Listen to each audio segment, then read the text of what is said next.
Stand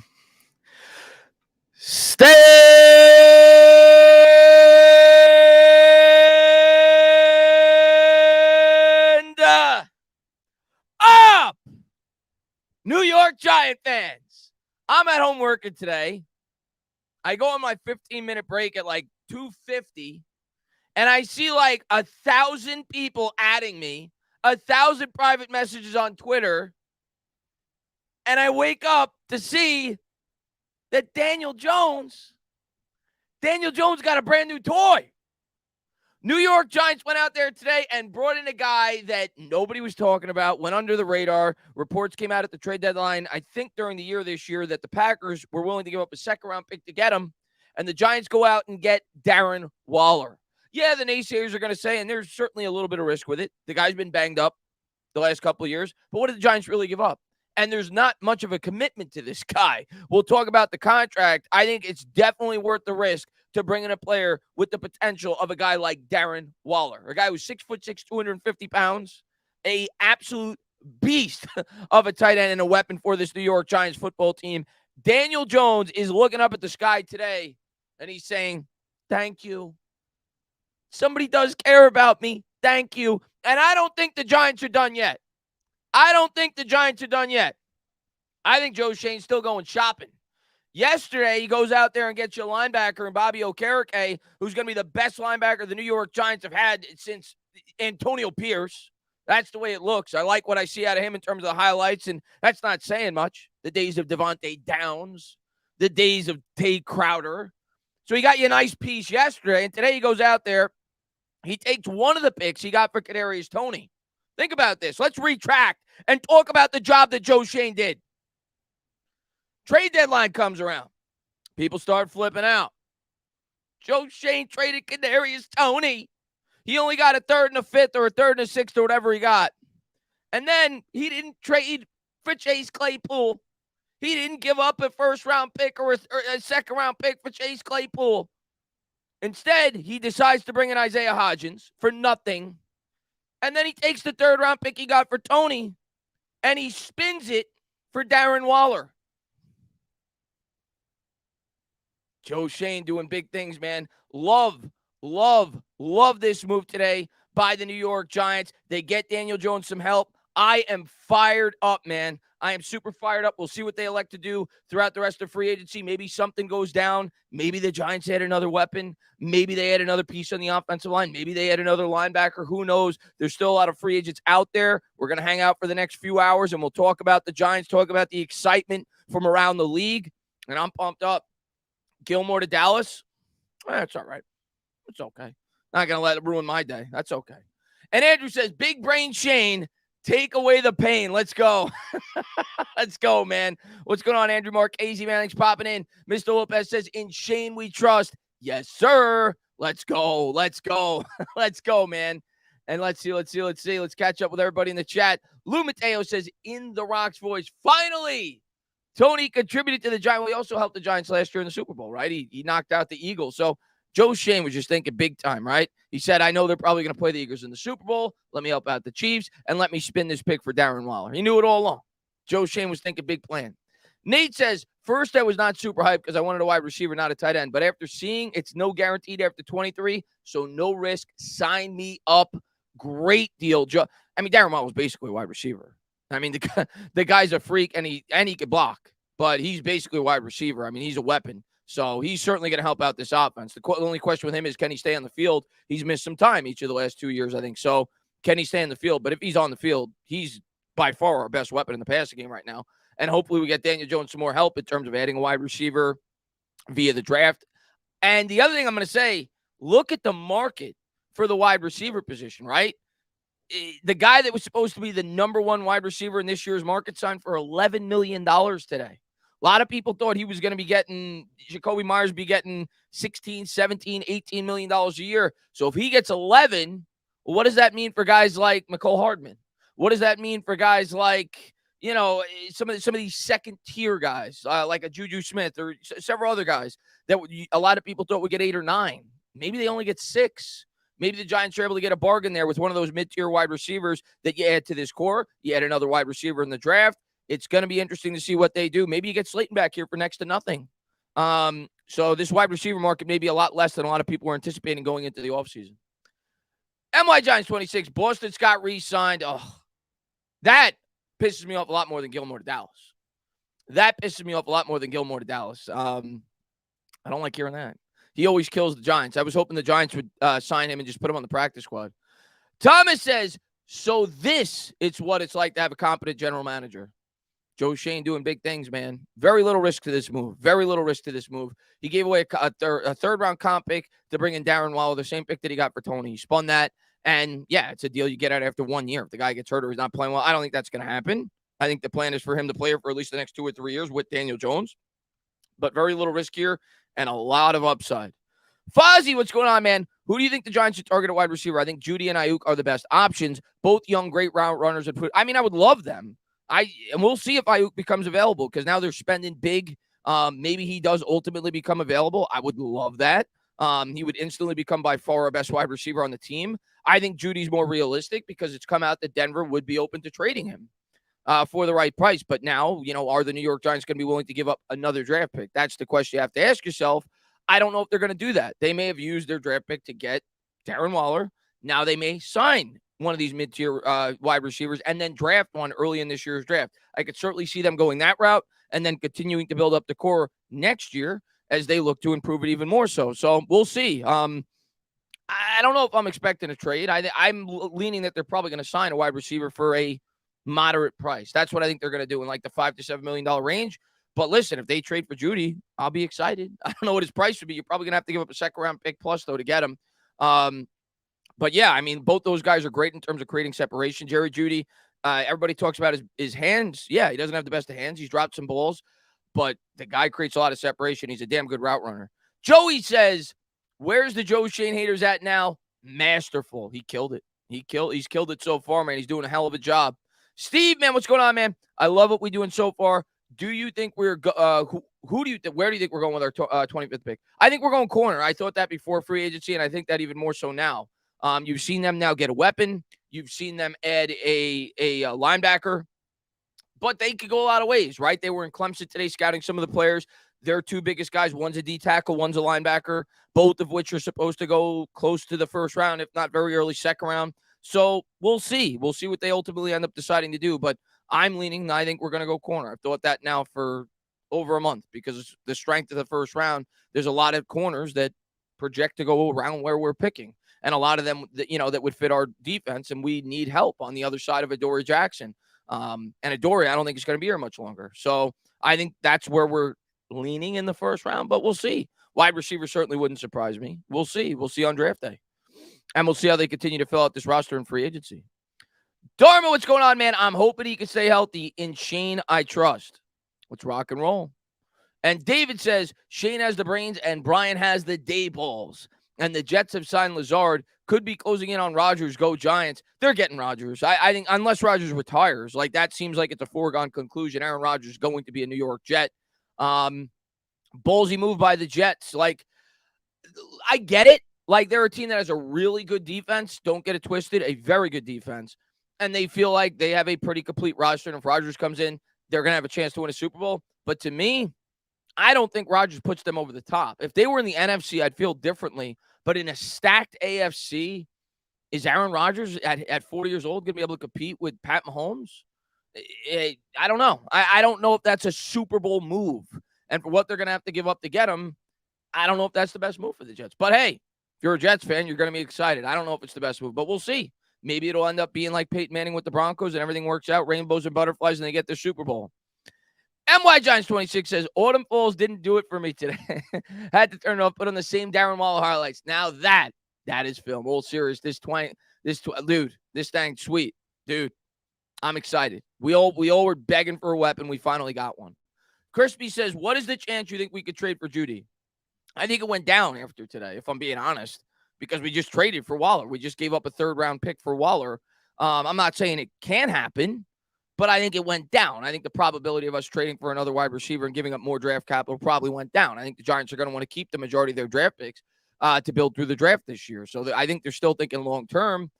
But we'll see. I mean, I'm not gonna say I'll be completely blown away if they decide to trade for Jerry Jeudy. But if you're asking me, do I think the probability went up or down based off today? I would say down because we gave up draft capital. And when I got an opportunity to see what the wide receiver market currently is, when you see what Jacoby Myers signed for, I thought he was getting at least $15 million just because of how thin the market was, right? You saw last year, the dude on the Jaguars got $19 million, Christian Kirk.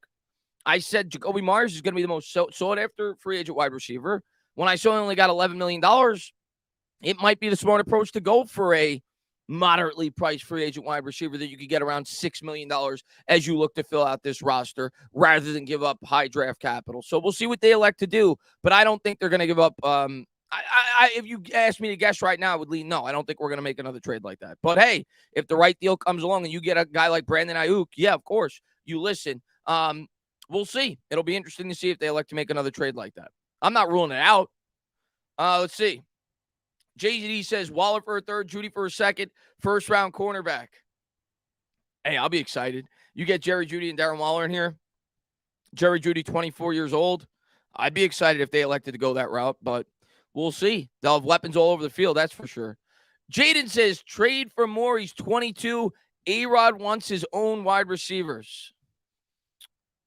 Would the Jets do that? I mean, maybe. There's been rumors about it, I guess, in the past. Kyle, what's going on, man? Would you rather Waller or a 10 out of 10 or a 10 out of 10 girlfriend for 2 years? You're asking me on the wrong day, Kyle. I feel too happy for Daniel Jones. And I'm too excited as a New York Giants fan. Today, you asked me on the wrong day. You asked me next week, I may change my opinion on this. But today, Kyle, give me Darren Waller. Give me Darren Waller over the 10 out of 10. I'll sacrifice. I'll shoot for the 9 instead of the 10. Give me Darren Waller to the New York Giants. Let's go, Kyle. And what's going on, man, everybody? Yeah, I know. Gilmore to Dallas 4-3. Yep. 10 out of 10, too much work. Exactly. A lot of work in that as well, Scott. What's up there? Any Music Live, man? Thanks popping in the stream, man. What's going on there? Jonathan, man, thanks popping in. What's going on there? Matthew Stein. Ryan Mitchell wants OBJ. Baker Mayfield wants Daniel Jones money. Baker Mayfield. Wait. I just heard the Bucks want him. What kind of money is Baker Mayfield asking for? He's garbage. What's going on, Omni Nations, man? What's going on there, Micah, man? Thanks popping in. What's going on there, Yo Elvis? What's going on there, Akeem? What's going on there, Sam? What's going on there, JC Silva? What's going on, Ryan D? What's going on there, Prince? What's going on? A kid called Chris, man. Thanks popping into the stream, buddy. He says, Wink. Yeah, I said that earlier in the stream. So Wink was at Clemson's pro day today. So maybe they're looking at Breezy, the defensive tackle. Maybe they're looking at Simmons, the linebacker. So we'll see. We'll see if the New York Giants elect to go defense early on outside of the cornerback position in the first round. I think they're going to scout everybody. They're going to leave their options open. I know Giants fans would be excited if we brought in another linebacker. I don't think we're going to do that. I think we're probably going to go corner or wide receiver in the first, but we'll see. They're certainly doing their due diligence, scouting out prospects. Wink was at the Clemson Pro Day today. And Eric says, Joe Schoen is cooking. I'm so pumped up. Dude, I think he's got a lot more food to cook in that kitchen. He got a lot more food to cook in that kitchen. What's up there, Omega, man? Thanks for popping in the stream, man. Oh, dude. Dex? Dude, did you guys see in the chat? I couldn't believe it. I'm going to bed last night. I get an alert on my phone. And I love him. Loved him as a Giant. Did you see the money that the Cleveland Browns gave Dalvin Tomlinson? And Dalvin Tomlinson's a very good player. Dalvin Tomlinson is 30 years old. Okay? He's not near the pass rushing threat of a guy like Dexter Lawrence. They gave him damn near $15 million a year. They gave him like 14.5 a year. If you're Dexter Lawrence, you're like, I'm 25 years old. I'm 5 years younger than this guy, and I'm a much better player. And he's getting 15? Dexter Lawrence looking at his phone. He's like, he's texting his agent with a bunch of smiley face emojis. And he's saying to himself, I'm going to get 25. The D tackle market has blown up. It's exploded. And the guy that we signed yesterday, the backup defensive tackle, that deal doesn't look bad anymore. For people that were saying it was bad, you look at what some of these other guys are getting for a backup DT to get for $7.5 million guaranteed over 3 years. That's nothing. So some of these DTs, it's just outrageous what they're getting paid. And, yeah, it's crazy, man. Let's see what we got. Jaden says McCole was bad with Mahomes, won't be good with DJ.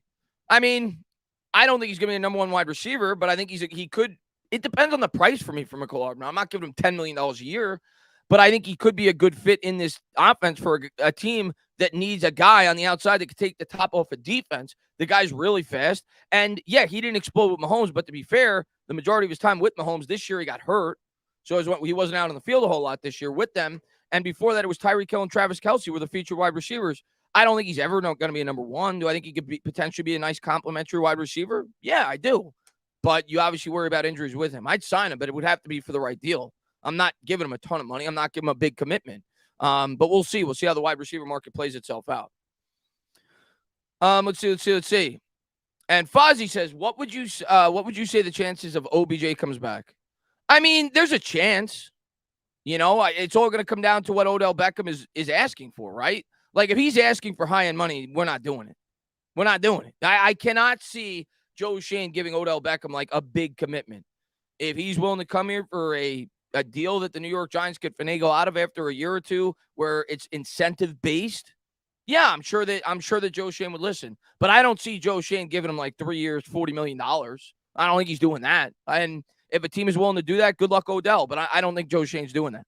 I really don't. I'd be very surprised if he elected to go that route.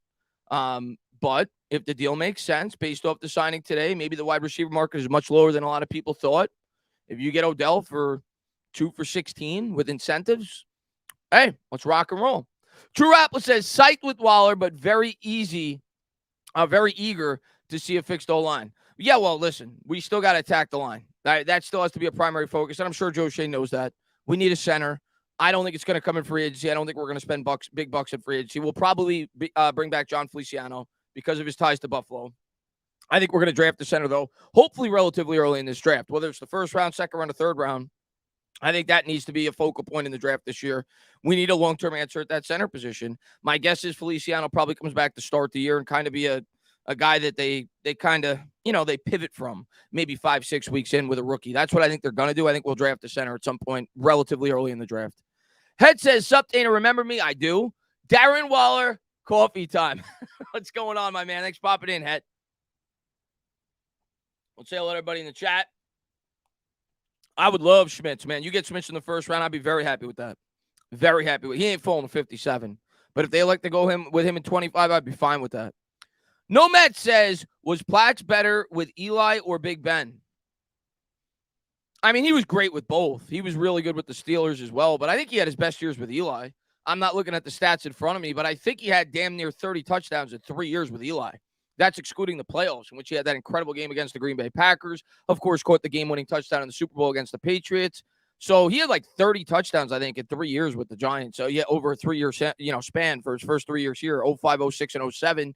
And I think he had like multiple 3-touchdown games with Eli Manning, if I'm not mistaken. So Plax was underrated. Like, I think people just look at the stats and he never really eclipsed more than, say, 1,100 or 1,200 yards in a single season as a Giant. But Plax was a monster. Plax was one of probably the 5 or 6 toughest matchups in the NFL for that 3 or 4 year stretch as a New York Giant. I'll go with Eli. I think he was better with Eli than he was with Big Ben. Of course, he also had the benefit of being in the league a bit longer. But yeah, I'll go with Eli. I think he was better. Let's see what we got. Madden says, we will be a Super Bowl contender in 2 years. Why not 1 year? I'm dreaming. Today, I'm dreaming big. No, but realistically speaking, I agree with you. I still think we got to build through the draft. We got to hit on some of our picks. But if Joe Schoen drafts well this year and he drafts well next year, this team could flip it quick. They could. They got to build up the lines, though. Got to get strong on both the offensive line and defensive line. But I'm pumped up today. AP says we have a lot of depth coming off IR, Beavers, and the O-line. I'm pumped up to see Beavers next year. I really am. We'll see how he does. Depth, to me, is not really the problem on the O-line, although I always welcome more and more depth. But that's not really the problem on the O-line. I think we have solid depth. We just need quality starters. That's what we need right now. And Shane's got to do a better job this year in finding some of them. Hopefully, Azudu develops into a quality starting guard. Hopefully, Evan Neal develops into a better right tackle. But even if they do that, we still need a very good center, in my opinion. I think that has to be the focal point this year. We got to hit on a starting center. Ooters, what's going on, man? I know it's way too early, but how many wins next season after this? It's way too early, dude. It's way too early. You said it yourself. But if I mean, listen, I'm going to tell you this right now. Brian Dable's the coach next year, okay?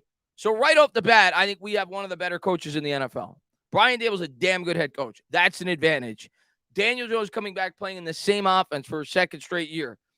Things can happen from within a season. We have to stay relatively healthy. But there's no reason, I think, regardless of the schedule, that the New York Giants shouldn't compete to go to the playoffs again next year. I'm not guaranteeing playoffs, but I think we're going to be in the thick of it. I think we got a damn good coach, and I think we got a team that's only building from the ground up. So I'm excited for next year. I'm pumped up for next year. Thomas, what's going on, man? Let me make sure I pronounce this right. Bobby, I think, all right, so I wrote this down. I watched like several videos on it because I want to get the pronunciation down. Bobby Okereke. I'm pretty sure that's how it's pronounced. Bobby Okereke. Okay? The new linebacker that we brought in. Okereke and Beavers McFadden can be fun to watch.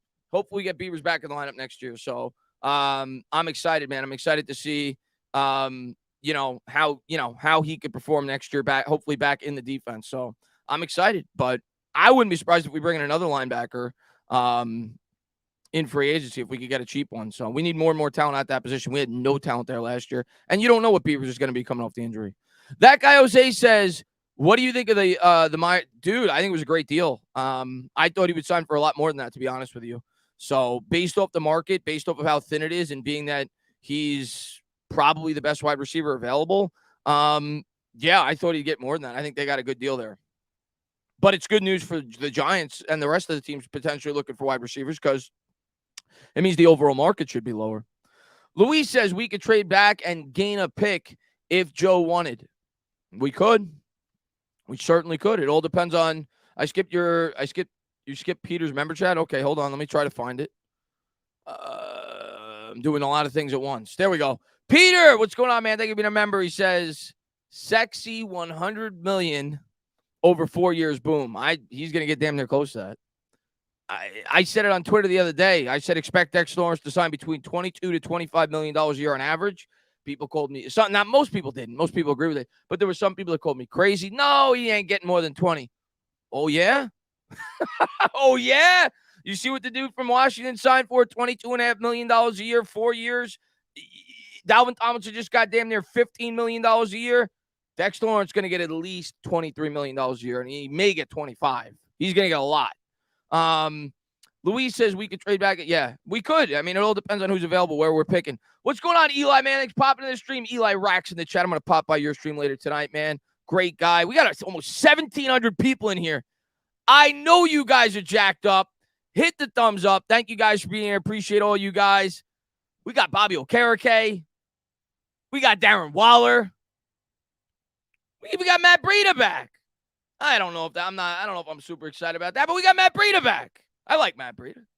What's going on there, Sherrod Manning's popping in the stream, man? What's going on there, Sniper? What's going on there, Scotty? What's going on there, D Nice? Cy Guy in the chat, man. What's going on there, Coded? Nick D says, would you trade up for Quentin Johnson? Would I trade up for Quentin Johnson? Probably not. No, probably not. I don't think I want to trade up in this year's draft. I'd rather stay where we are.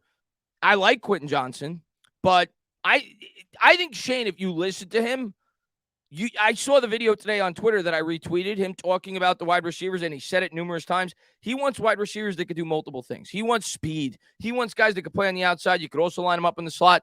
I don't know if a guy like Quentin Johnson projects to be the ideal type of wide receiver that he's looking for. He wants versatility. I don't think he would trade up for him, if I'm being honest. MY Giants 26 says, we really traded for a top 5 tight end today. Correct. That's exactly what we did. Correct. Somebody said, tell us about Darren Waller. All right, I'll tell you about Darren Waller. Darren Waller, when he's healthy, is one of the 5 best tight ends in the NFL, as was just said. Last year, he had 28 catches for 388 yards because he got hurt. He only played about half a season. Darren Waller's eclipsed 1,000 yards before 2 years in a row. In 2019, he had 1,145. In 2020, he had 1,196. He's a monster of a man. He's 6'6". I think he's 250. He could do it in 235, maybe 250. He's 6'6", 255. He runs like the wind. He could block. He's a threat in the red zone.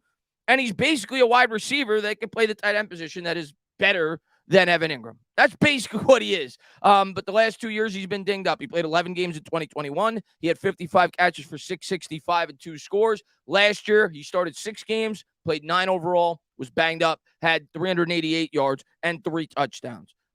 He's a one-time Pro Bowler, should be a two-time Pro Bowler the year that he had in 2019. But he's a damn good football player. The question with him is he going to stay healthy? But he's 30 going on 31, but he's a damn good football player. Damn good football player. And yeah, knowing Kafka, yeah, he's going to be open, and they're going to be able to use him in so many different types of ways. With his versatility, he's going to be a big time threat in the red zone. That should really help Daniel Jones out inside the 20. Not that we really needed it. We were really good in the red zone last year, but we should only get better. Caesar says Winks at Clemson, scouting edge rusher. That, yeah. Well, it's either him, the D tackle, or the linebacker. Those are the 3 first-round prospects that are participating at Clemson's pro day today. So Winks there, and he's certainly giving it a look. That's for sure. I would not be surprised if we go with one of those 3 guys in the first round. I wouldn't. I think they're going to be open to taking who they think is the best player available, and they're going to do their due diligence, and we'll see who they end up picking at 25. I think it's kind of wide open this year. It's really hard to predict. I'm going to predict corner. I think that's where I'm going to probably be stuck with leading up into the draft, but that doesn't mean that's definitely where they're going to go. Inside the Game says Trenton Simpson and Bobby O would rock. Dude, I know Giants fans be pumped up for that. If we ended up getting Trenton Simpson along with Bobby, that would be lethal. That would definitely flip this linebacking core on their head. Tyrell says, I think McCole Hardman would be a good option. I do too, especially because I think his market's going to be lower than a lot of people initially anticipated. Again, it comes down to the price, comes down to commitment. But if you could get him for $6 million a year, for like 2 years, okay, take a shot for a guy that could add a different dynamic to this offense that obviously Kafka's worked with before. So, yeah, I think he could make sense. But again, it all comes down to market. We'll see what the New York Giants elect to do. Obviously, a lot of big names still out there in the wide receiver market, whether it be the trade market. Not a ton of huge names, but decent names out there in the free agency market. Caesar says Buffalo, Cincinnati, Kansas City all need offensive tackle. Bidding war could net a 3. We'll see, man. But thank you to everybody for being here, man. Eagles got Bradbury back. Did they? Wow. I'm surprised the Eagles signed Bradbury back because that's a team that has a ton of cap problems right now. I'm a little bit surprised, to be honest with you. And Bradbury's good. Don't get me wrong. I'm a little bit surprised. I don't know what they signed him back for, but I don't know if that's the best usage of their cap, if I'm being honest with you.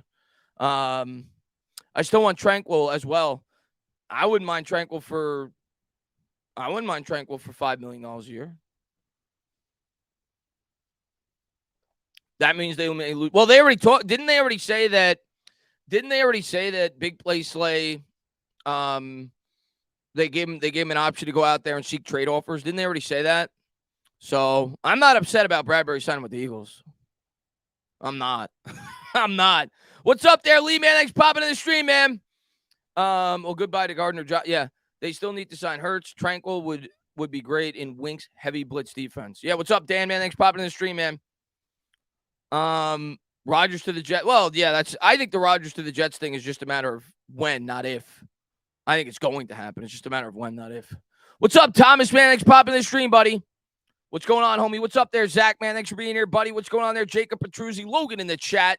I sure do miss Brad. I like Bradbury, but Bradbury doesn't fit our defense either. He's not a press cover corner. That's what we're looking for. Bradbury's more of a guy that you want to drop back and play in zone. It made sense. Obviously, the main reason we moved on from him was because of his money. We needed to free up cap space last year because Dave Gettleman left us in a hellhole. But Bradbury doesn't make sense for this team to sign. He doesn't fit our defense. But we'll see. We'll see if we end up signing a veteran cornerback in free agency or if we go through the draft. I think we're going to go through the draft at that position. It's too rich of a class. Maybe we get a guy like Marcus Peters, Giants Mafia suggests, former Raven. Possible. I still think we could draft the corner if we sign him. Yeah, I don't love that contract if I'm an Eagles fan personally. Stand up. What's going on, man? Money Grip says, what's up, Chris? New York Giants, stand up. What's going on, Money Grip, man? Thanks for popping in the stream. Rafael Colon, what's going on, man? That's why we go corner 25. Ringo would be good. I had Ringo going in my first mock. He's a bit of a project, but he's got big upside, and he would fit the defense. John, what's going on, man? Stand up. Cowboys trading for Gilmore. That's a good cornerback room with Diggs. Hopefully we improve on that and the O-line too. Yeah, listen, I think at this point, we still need another weapon. But we really, really need to focus in on improving that offensive line and getting even more depth on the defensive line. We started to do that yesterday. We're going to improve the run defense by getting a good linebacker at the very least. So that's good that we're starting to address that. We need to continue to address that. Those were big weaknesses for the Giants this past year. And obviously, we're going to need Neal to get better year two. We're going to need Quandre to get better. We need these younger players to improve. But I think we need some more talent there as well. Giants can't ignore that. We need to address the line. But we'll see. But John, man, thanks for being here, man. Giants Chronicles podcast says next position of business is definitely wide receiver. Probably a cheaper option like Paris Campbell or Matt Collins. There's a lot of cheaper options. So many people have gone over him. Those two could make sense. Maybe Darius Slayton could make sense if it's cheap, right? Because he may not go for near what I once thought when you saw the wide receiver market come out today. So we'll see. But regardless, we need to continue to address that wide receiving core. Ron says, do we know what Waller's injuries were? Yeah, I'll take a look.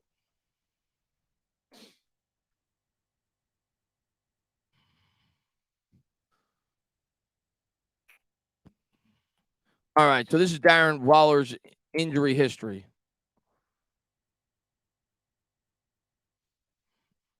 That's not a good.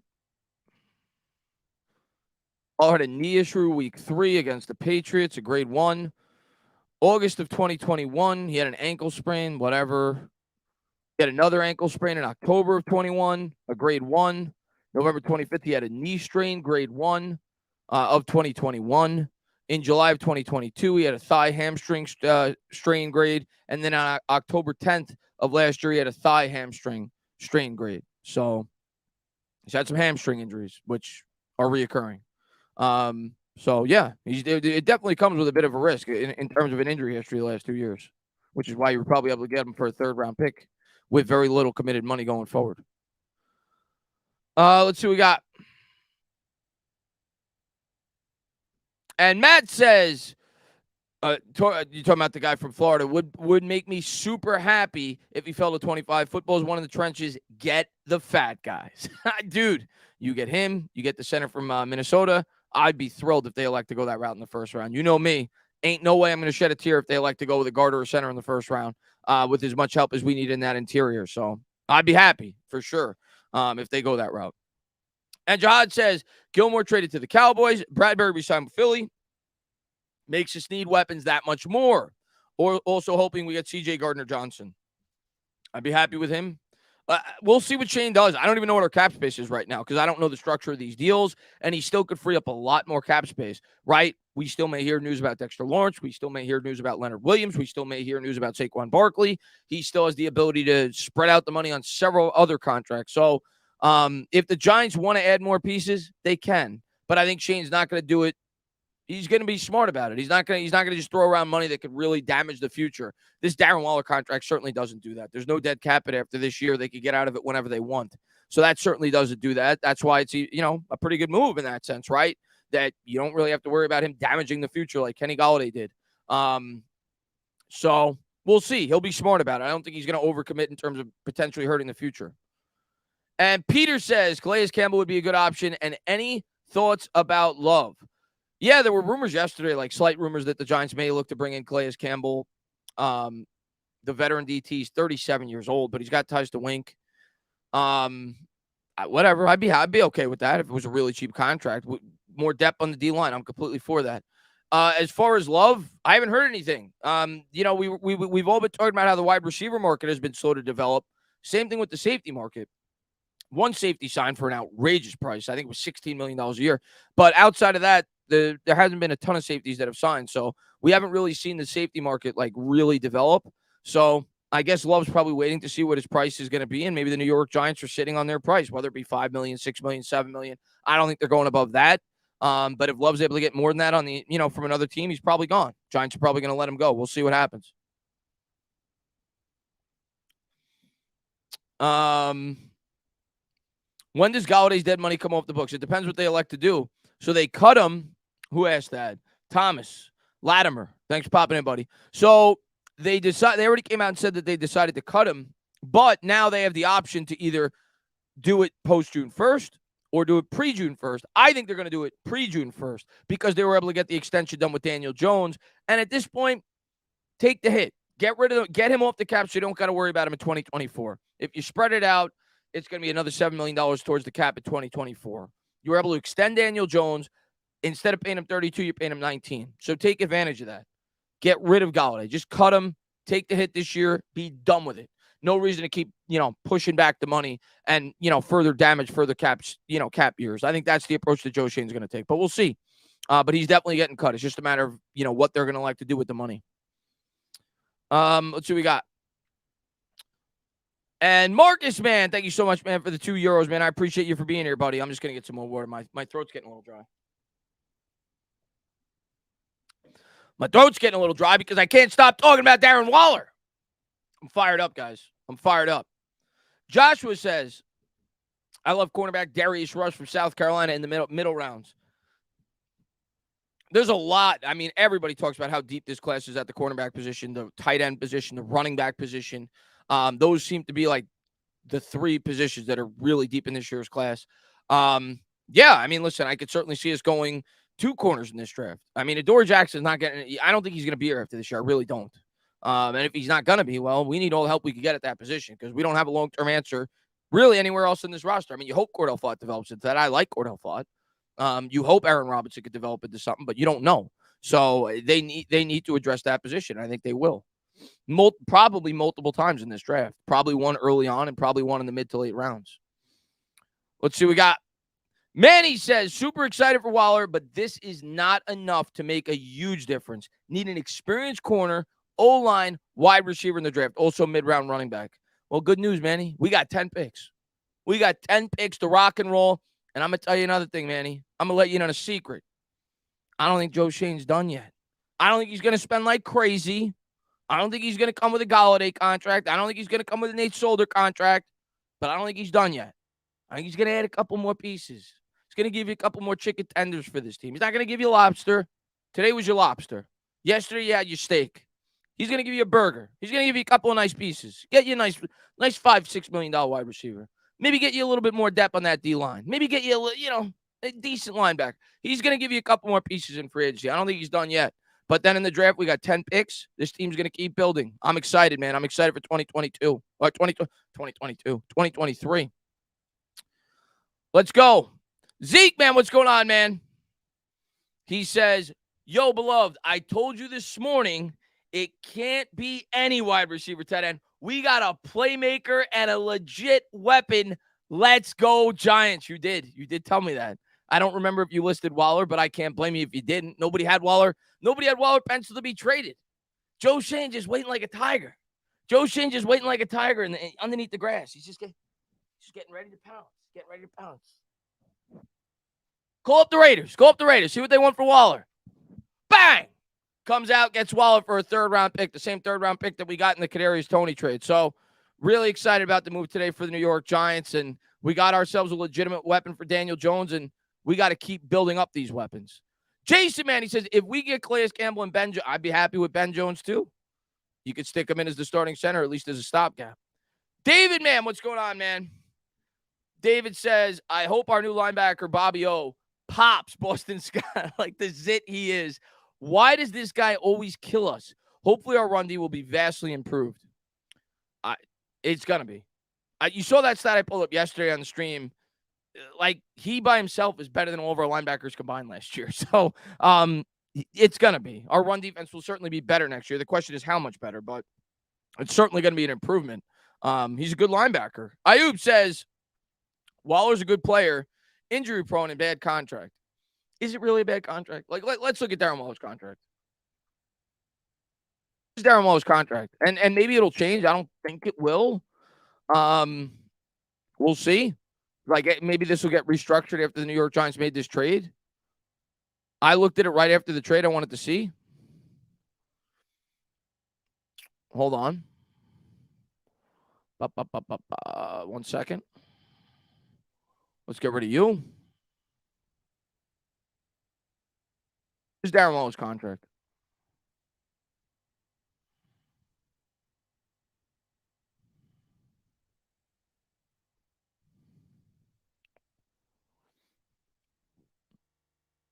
This year, He's 11.875 against the cap. Okay? After that, dead cap hit, 0. 0, 0, 0. There's no dead cap hit.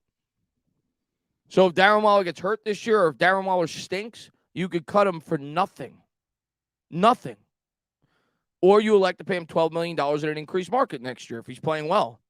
What's wrong with that contract? Absolutely nothing wrong with that contract. I see nothing wrong with that contract. There's no risk. There's no risk. It's not a bad contract.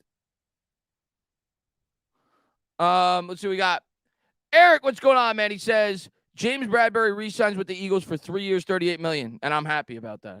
I'm happy about that. So, I mean, no offense to Bradberry, but with the Eagles, as tight as they are in terms of cap space, to elect to spend $13 million a year on Bradberry, I would have rather they spent it on him than somewhere else on that roster. Let's put it that way. So I'm not that upset about that.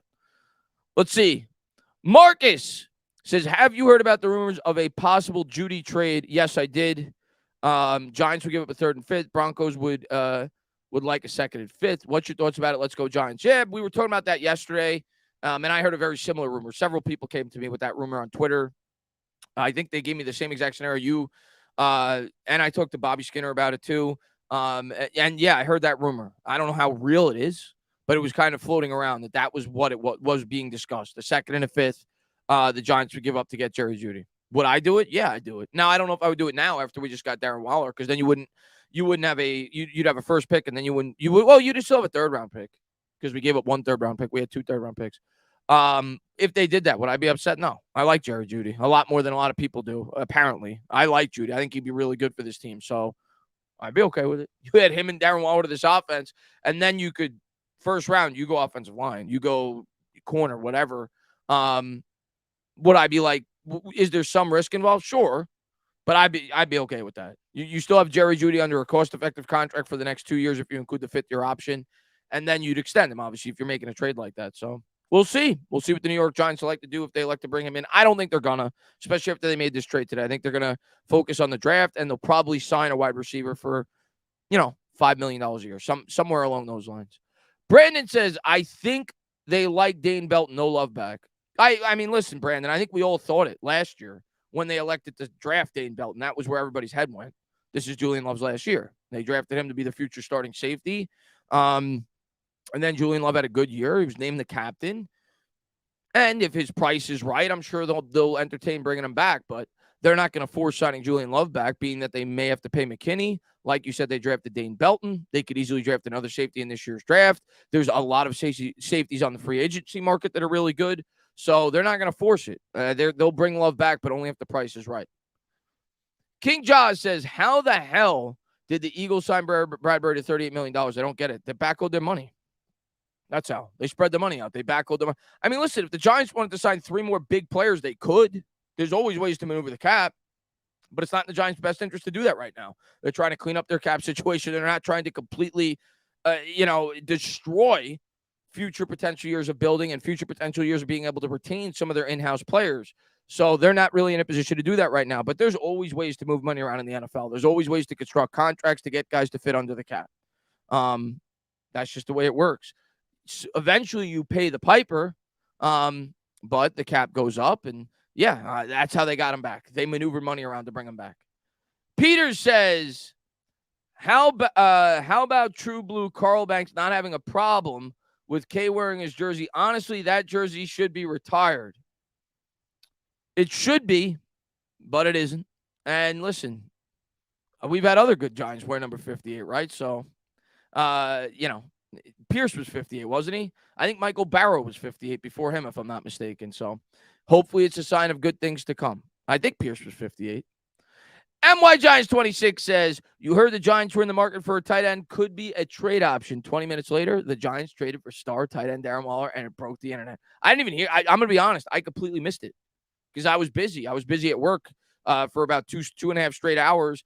And then I go on Twitter when I'm on my break, and all of a sudden I see everybody blowing it up and, going bananas, and we got him. I'm like, oh my God, I couldn't believe that we ended up with him, but I wasn't even there for the buildup.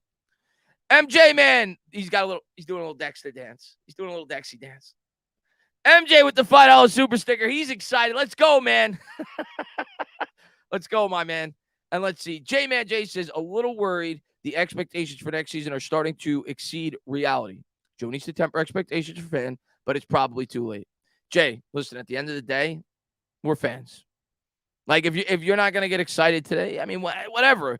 I don't care. Like, if people say, Chris, you got excited after they traded for Waller and he caught 2 touchdowns the next year. I don't care. I'm a fan. I'm excited. The team went out there and they brought in a weapon and a guy that I think could definitely help this offense. Could it fail? Yeah, he could get hurt. If he gets hurt, oh well. But I think he's a damn good football player, and I think he's going to help this offense. So I'm not going to reserve my excitement and my joy out of the New York Giants bringing in a weapon today for a price that I think was more than fair. They gave up very little to bring in Darren Waller, and it's not much of a commitment past this year. We'll see what happens. I'm excited about it. Let's see what the New York Giants continue to do this offseason. Are they going to bring in a wide receiver? We'll see.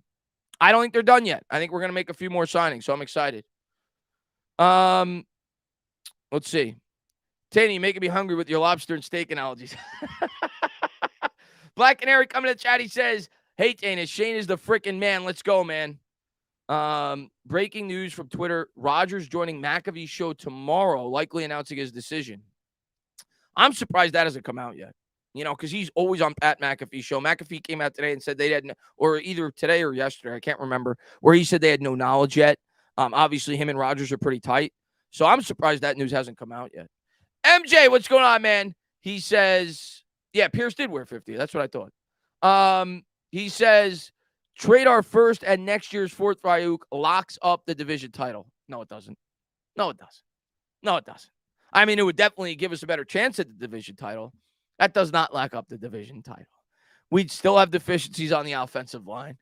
We'd still have some, deficiencies on the defensive line. We still need a corner, and you wouldn't have a first-round pick. It doesn't lock it up. It makes us more of a threat, but there's some good teams in our division. We got to keep building. We got to keep building.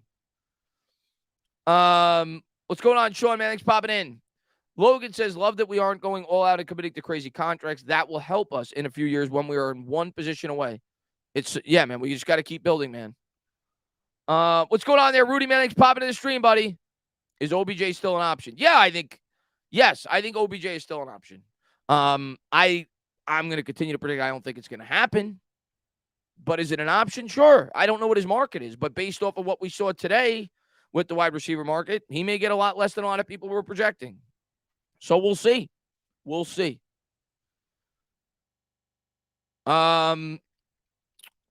Let's see. Odell hasn't signed with anybody for a reason. I'm sure it's injuries.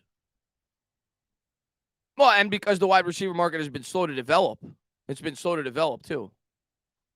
Pickett better than Jones. We'll see, Steelers cards. He was okay last year. He got better over the course of the year. He's not better than Jones right now. Jerry Jeudy, less likely because we made a trade today.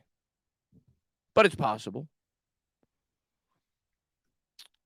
OBJ is now saying between 15. See, I haven't seen that. If he said that, if OBJ said that today, that came out today, like I haven't been on Twitter today. If that came out today that's what OBJ wants, I don't even want to talk OBJ. I don't even want to talk about OBJ if that's what he wants. He could kick rocks.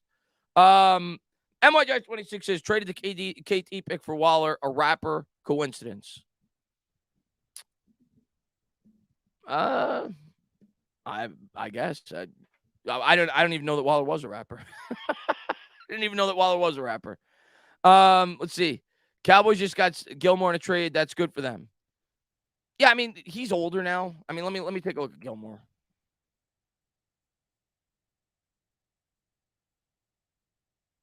Still a good player. But he's what, 32? He's going to be 33 next year. It's a good move.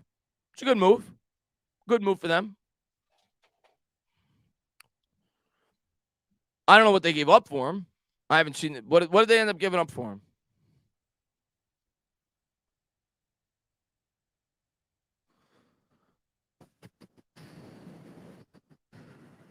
Five-time Pro Bowl Gilmore to the Cowboys for a 5th-round pick. So they got him for a 5th-round pick. What's his contract?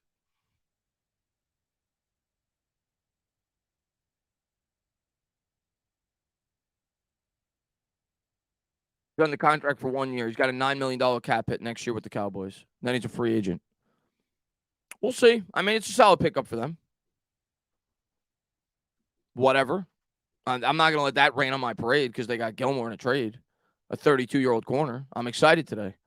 Kid Gold Chris says, we get Waller in the NFC East goes crazy and starts signing corners. Also, who is the new team in New York? The New York Packers. That's what it's looking like.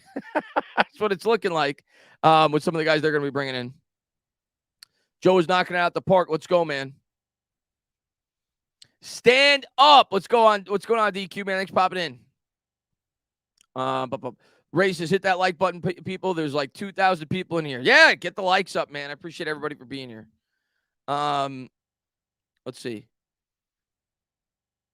Chris, let's go, brother. What's going on there? TG Fishing, man. Thanks for popping in, buddy. What about Jordan Poyer? What about him? He's 32. Again, I think it depends on his price. But first, we got to see if we're going to bring back Love. If we're going to bring back Love, we're not signing Jordan Poyer, right? I think Poyer's a guy that you consider if we lose Love. Joey, what's going on, man? Who do you believe is on the radar next, and who do you see us going after next? I think we're going to sign a wide receiver. And I think we're probably going to sign we've been linked to like two like mediocre corners. The guy in the Jaguars, and there was another guy that I read. So I think we're probably going to sign like a mediocre corner, like a cheap corner.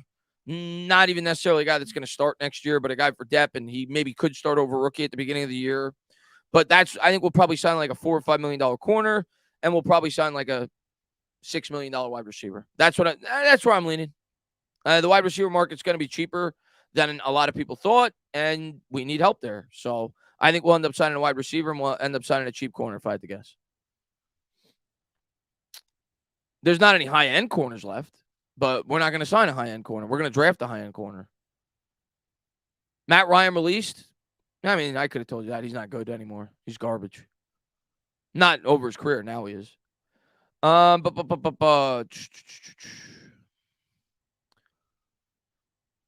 DJ Chark, I could see it. MJ, what's going on, man? He says, Washington officially changing name to the Washington Bidens, as they just announced.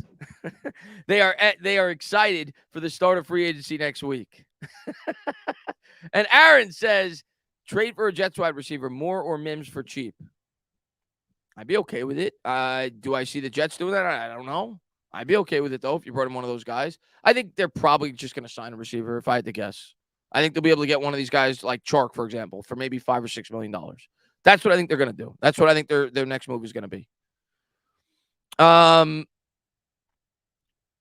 Let's see. No Knicks. I'm not going to do the Knicks game tonight. No, my Knicks streams only get like 200 people. Everybody, there's too many people that do it. And I'm going to talk about the Giants tonight anyway. There's plenty of people that do the games, guys. Giants Mafia says, Tana, would you trade a second-round pick for Judy, whether it's a current or a future? At this point, would I? Yeah. Do I think the Giants are going to at this point? No, I don't. I don't see Shane giving up a second-round pick after he just traded his third. Would I? Yeah, I'd be okay with it. But I don't think Joe Shane's going to do it. Rudy T. I didn't see what Justin Pugh tweeted. I'd be fine with bringing back Justin Pugh, by the way, as a depth player. He's still at least a guy that is decent. Rudy T, what's going on, man? Besides Love, who else do you think we'll lose? I think we're going to lose. Well, maybe we don't lose Slayton. Again, I said it earlier in the stream, his market may be less than I thought. So we'll see. But I'm still going to lean we lose Slayton. We already lost Nick Gates. Let me look at the list of the Giants pending free agents.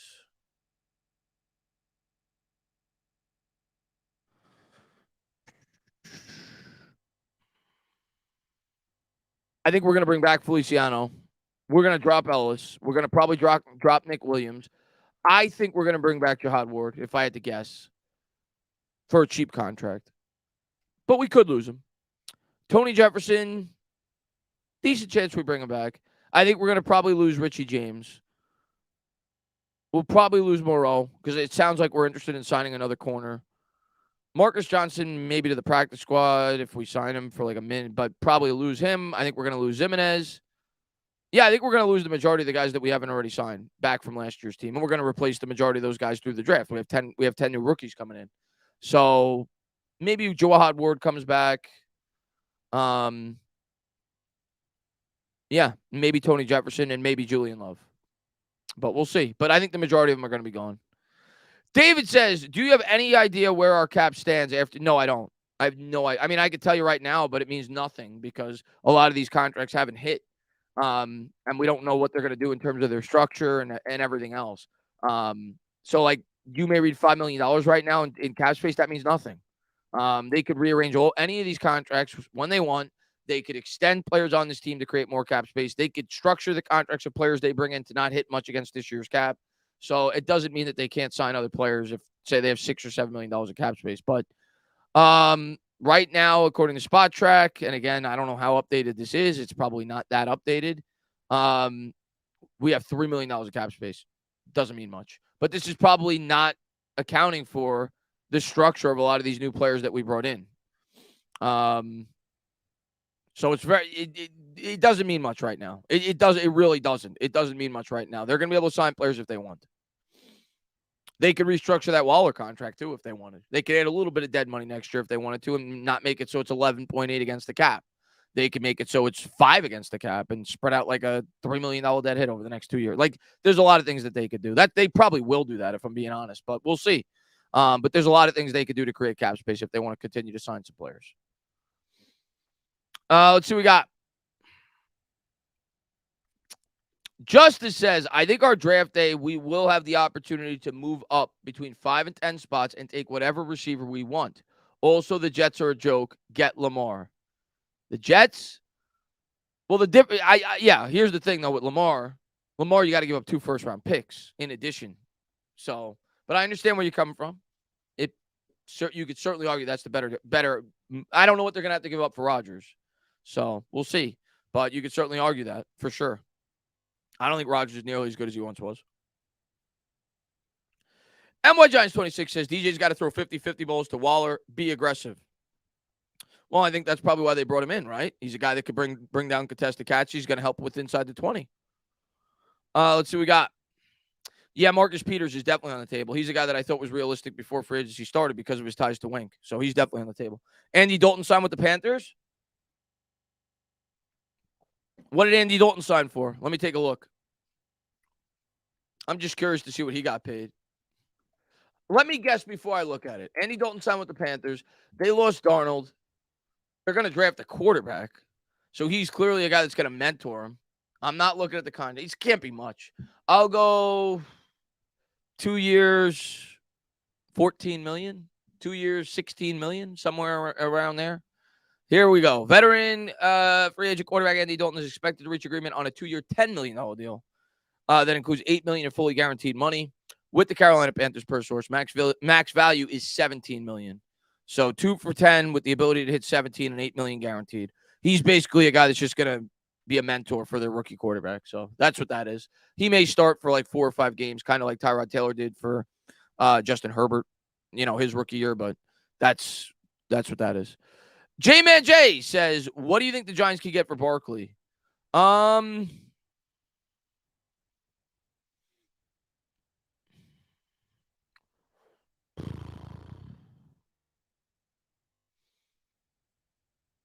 Second round. I don't even think they'd get a first-round pick for Barkley. I think maybe a second-round pick. Not because Barkley's not good. He's really good. But because the running back position is obviously not very highly valued. And you'd have to sign him to an extension on top of that. It's a rich running back draft class. I think Joe Schoen played the Barkley situation perfectly because now I don't think Barkley really has a leg to stand on. I think he's going to have to sign I think we will work out an extension so we could free up money on this year's cap. And we want to do right by Barkley. I don't think we want him to play on the tag, but it's going to be on Joe Schoen's terms. I think it's going to be like $12 or $12.5 million a year, and it's going to be maybe 28 to 30 guaranteed. Like they're going to give him a little bit more money than the guarantees would be if we franchise tagged him twice, because he has to have some incentive to sign the extension. So it's like 10.1 against the cap this year, and then it would probably be like 13, so it'd be like 23 guaranteed if we tagged him 2 years in a row. So Schoen will probably go to him, and he'll probably go 4 for 48, but only 28 guaranteed, and we could get out of this after 2 years. I think that's ultimately is going to be what happens. Maybe 4 for 50, but like 28 is going to be guaranteed. That's what I think is ultimately going to happen. And it essentially is going to be a 2-year contract. Let's see what we got.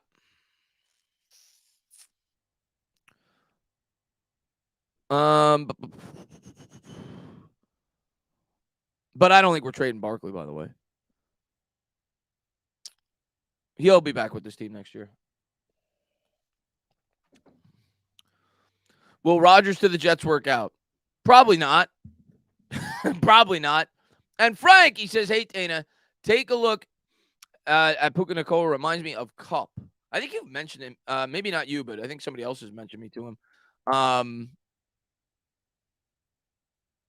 The guy, he's from BYU? Okay. I'll put him down here. I think you've met. It was probably you that mentioned him to me. 6'2". I'll take a look at him. Let's see what we got. I see that Cookie Monster's in the chat. Cookie Monster says, should have paid Barkley first and worried about DJ later. They overpaid DJ. No, that's not the way it works. You pay your quarterback. You pay your quarterback. And the market for running backs proves that more than anything. Every running back got tagged. Every single one of them. Josh Jacobs got tagged. Tony Pollard got tagged. Saquon Barkley got tagged. It's a cold-hearted business. It sucks. But, no, you pay the quarterback. Let's see what we got. Angel says, Tana, what's up? Who do you like for corner, draft or draft? I mean, I wouldn't mind if we signed like a vet as like a whatever. But I'd if we're going to, in terms of an impact corner, draft. It's a rich cornerback draft class, and I think we're picking the right spot to take one. So, in terms of like a real impact corner, draft. Kush, what's going on, man? Darren, that's it. He says Darren Waller. What else do I have to say? Darren Waller. Kushman, good to see you, man. Good to see you, man. Hope you're doing well, buddy. Darren Waller in the building for the New York Giants as they go out and get Daniel Jones a weapon. We'll see what they continue to do this offseason, but I'm excited. Again, we almost got 2,000 people in here. You guys are the best. Thank you guys for being here, man. Appreciate all you guys' support. Cookie Mouse says DJ ain't a quarterback. He's a game manager. So, yes, pay Barkley. Okay. We'll see how he manages the game this year. I'm looking forward to seeing his management this year. I really am. Can't wait to see it. I think he's going to manage just fine. Darren Waller highlights? Sure. You guys want to watch some Darren Waller highlights? Let's do it, man. Let's watch some Darren Waller highlights. He's a monster. I've watched several Raiders games on primetime. He's a monster. These are his highlights from 2021. So there's the first video. We'll turn the volume off.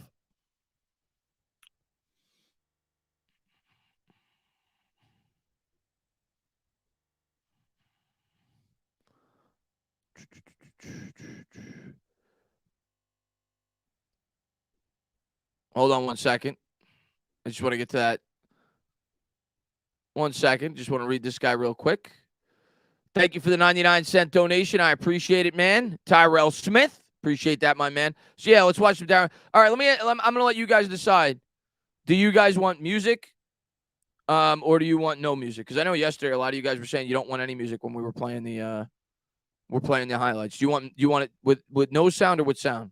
J-Man, thank you very much. He says 2021, Danny boy. So a year before last year, 2021. Let's see what we got.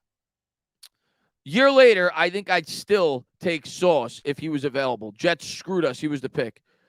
Sauce would be the first pick if we did a redraft today. He's the best corner in football at one of the most important positions. He'd be the first pick in a redraft. He's incredible.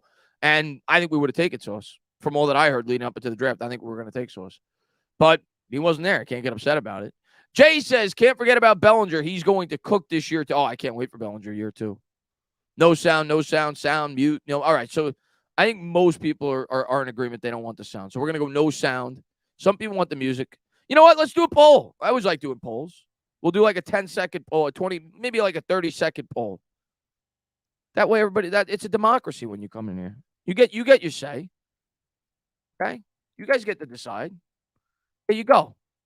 You guys let me know. You want the sound or no sound? Giovanni says, do people not remember when the Jets signed Favre? Rodgers will be the same exact outcome. Stop hyping it up. It's not going to be special. Probably, I think it's very risky. Favre worked out temporarily for them that year, and then things fell apart. I think they started like 8-3, and then things fell apart, and it clearly wasn't worth the investment. And he used the Jets to get to Minnesota. Could Rodgers work out? Sure, but I don't think they're going to win a Super Bowl, which at the end of the day, if you're investing that much into a quarterback that's 40 years old, giving up the draft capital they're probably going to give up, probably not worth it. Will they make the playoffs? Yeah, probably, but I don't think it's a smart move. MY Giants 26 says, we are with Dallas, if not very soon. Washington Washington's not going to be very good next year. I mean, who the hell's their quarterback? Washington's not very good next year.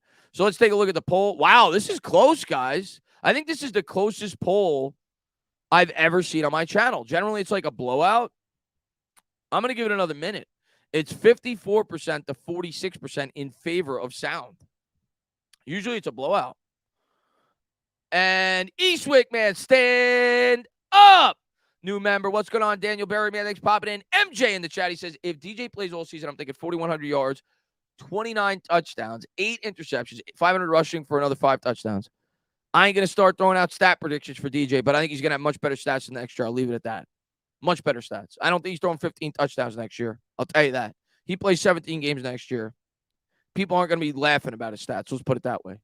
So let's see. We got, we're going sound, guys. I got to go by the poll. 416 votes, 56% voted sound. We're going sound, boys. Let's do it. Down to 9. Hunter Renfrow in there, of course. Here's Carr now. Throwing. Zips it for Waller. You're going to see Darren Waller right here at the outside of that bunch formation. Just going to take 2 steps off the line of scrimmage and then just break it across flat, across the defensive back's face, across Tavon Young's face, and he wasn't ready for it. They're going to move him around. Carr to throw for it on 3rd and 1. Across the middle, it's Waller. And he'll bring 2nd and goal just outside the 10. Carr zips it in there. It's Waller. He spins into the end zone for the touchdown. Natural rub here. Watch. 2 inside releases. That's going to be nice having him inside the 2 20. outside guys. Waller just wraps around him. Gets him some space at the line of scrimmage. And then he just has to make the defender miss, puts on the brakes. Chuck Clark can't get him on the ground. He's just got to stay healthy. Work best here. I don't think he's just going to hand off totally. We're under 3 minutes to go. Carr in the air. He's got Darren Waller. First down.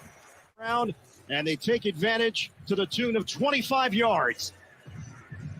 And they got it. Big play for Miami defensively.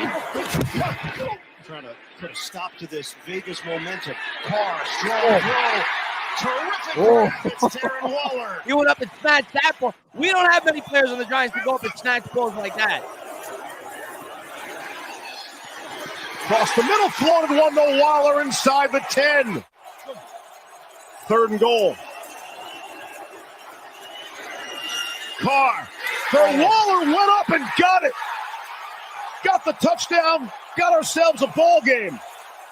The 21-0 lead answered by the Raiders. 14 unanswered. Derek Carr, 9 of 10.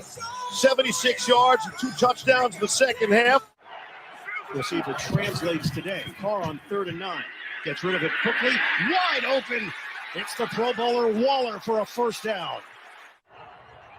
Woo. Carr 10 out of 15 in the first half.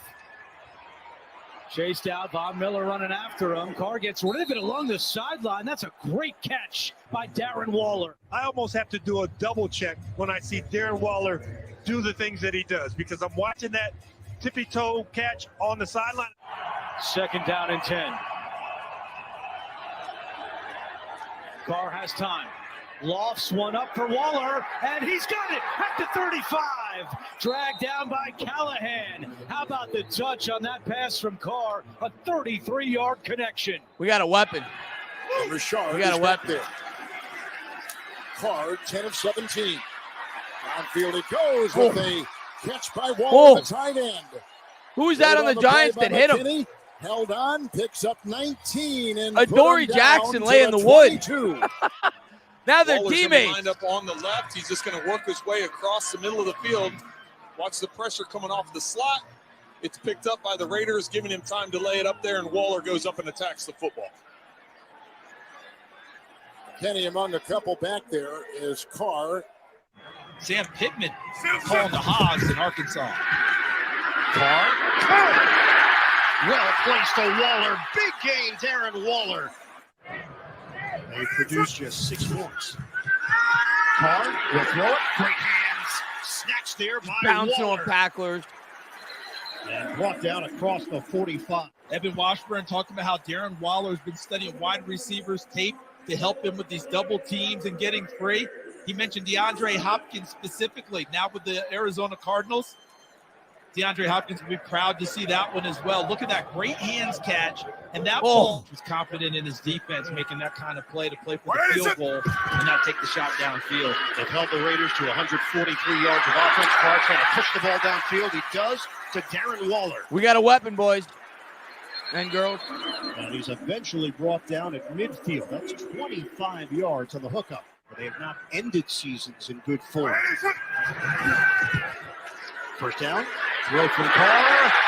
He's got Waller downfield. Inside the 20. Back to back to one of the best tight ends. Again, the 4-man rush in the middle. Waller, he grabbed it. What a catch by Waller. Oh, What a baby. throw by Carr. First down Raiders with 106. All right. So there's a little sample size. There's a little sample size of your new weapon. Peter says we need to fix the O-line, corner, and wide receiver before we can compete with Philly and Dallas, but we're getting there. It's a multi-year process, man. It's not going to happen in 1 year, but I like where this team's headed. Let's put it that way. We're making smart moves. British says, I am with you on Judy. I would love to see him as a Giant. Waller is perfect for DJ, who has one of the lowest ADOTs in the league, DB in round 1, and interior offensive line in round 2. I'm all about it, especially if you were to add Judy. But you probably wouldn't have a second-round pick if you got Judy in that scenario. We'd have to give up a second-round pick to get Judy. But I'd be okay with it. I don't think we're going to get Judy, though, after we made this trade, but we'll see. My old Sitbone says total mismatch, for sure. He's what we were hoping Ingram was going to be as a Giant. Diego says, let's go, Chris. What's going on, Diego, man? Thanks for popping in, buddy. Only he's bigger. Jake, he says, you think Kafka still uses Bellinger a lot in the offense? I mean, I don't think Bellinger was ever going to be a featured guy in terms of a weapon. But do I think he's going to have a role? Yeah, I do. He's mainly here to block, though. No, I'm going to do it, though. I'm going to do it. I didn't forget about it. I'm going to do it. But no, I haven't done it yet. I will do it before the start of next year. Danny Boy says, probably when it's slow. That's when I'll do it, when it's slow. Zeke says, after the draft, Zeke says, how can you not be excited about Waller? He goes and gets it. I'm hyped. Dude, he snatched that ball out of the air. We don't have receivers on this team that does that. So, definite upgrade, man. We needed it, man. Alan, what's going on, man? He says people forget DJ. DJ's good. A great deep ball for sure. He just doesn't have receivers that can go up and get it, and he hasn't had a wide receiver, offensive line that can provide him time. Hopefully, the line gets better this year. But I definitely think the Giants are going to try to stretch the field more this year. There's no doubt in my mind about it. They didn't pay him $40 million from the handoff. They're going to try to throw the ball more this year. There's no doubt about it. I think we get DJ Chark. I'd like him. He's got speed.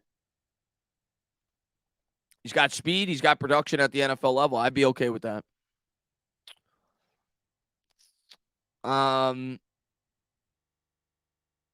He threw a total of 9 deep balls over the season. Yeah, well, who's he throwing to? Who's he throwing to? And who's blocking for him? They're going to throw the ball more this year. I promise you that. Let's see what we got. Kelsey was saying how great he is on the top hunt. Are you talking about what's up, X-Man? He says, give me McCullough. Hopefully we get him, man.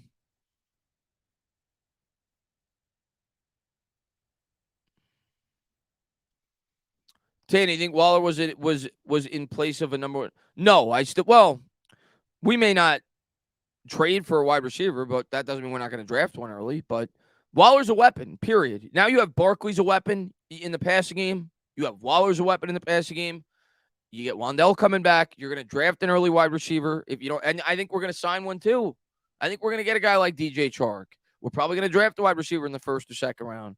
Now you got weapons all over the field. And I think we're going to draft a running back. I think we're going to take a running back probably round 4, round 5, and use Barkley a bit more as a pass catcher this year. We're going to have a fun offense next year. Misleading Story says 1,800 watching, 700 likes. Come on, fellas. Appreciate that Misleading Story, man. Get the likes up, man. I appreciate it. What about Khalil Pimpleton? What about him? He's a punt returner. I don't think he's much more than that, and we'll see if he even makes the team.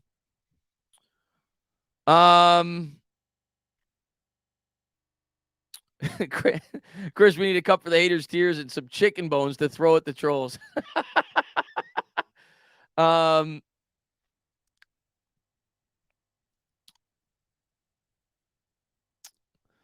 Chris, Tank Big Spies.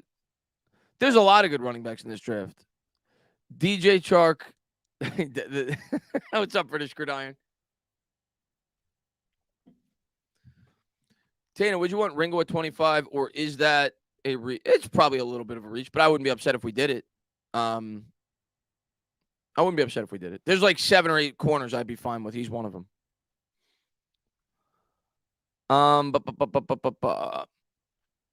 Good day. Yeah, I'm just hoping the Giants make another move while I'm live, but they had to do the Waller move before it was live, but hopefully they make another move. Even if it's a small move, give me a little something. Give me a nibble, Shane.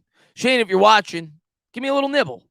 Sign an offensive lineman for $5 million. Sign a wide receiver for $5 or $6 million. Give me a little nibble. Let's see what we got.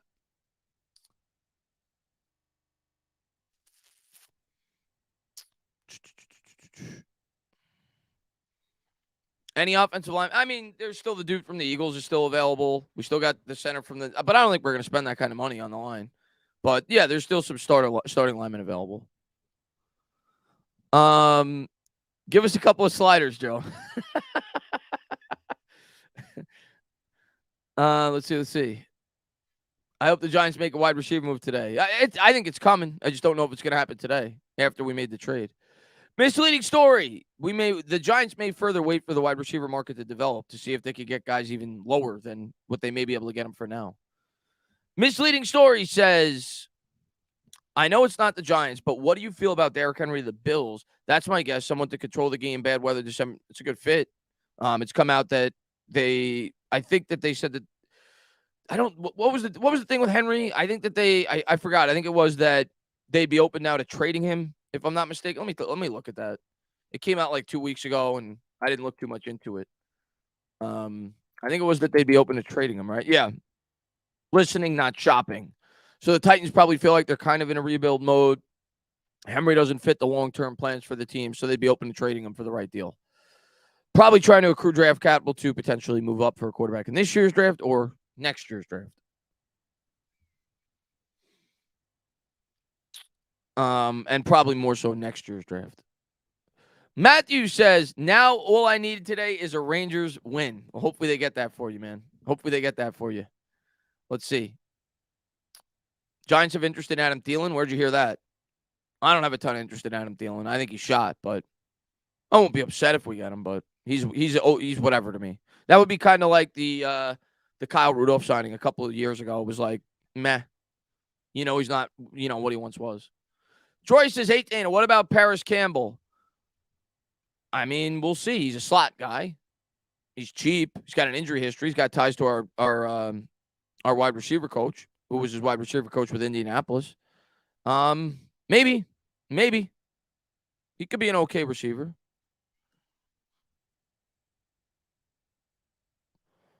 Toney for Waller. Yeah, that's what the trade ended up being now. For everybody that was complaining about us trading Toney, we ended up getting Waller and a draft pick for him. And we got Hodgins for nothing.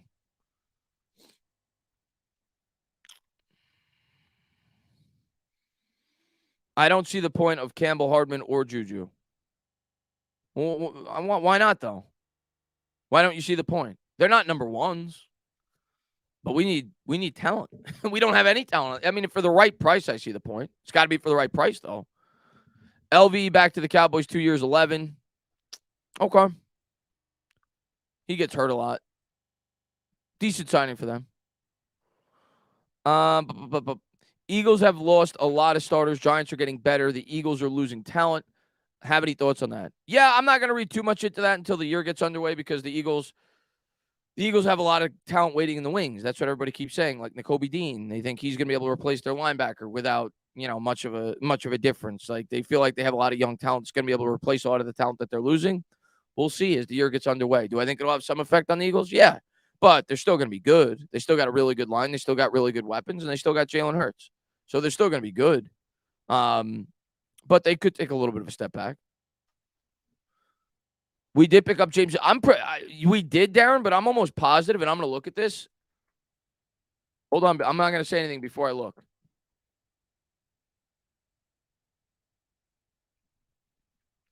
I'm pretty sure James Washington's a free agent. Let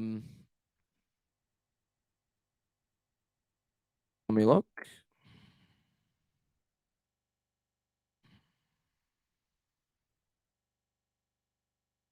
I think he's a free agent. I don't think he's on the contract. Let me double check.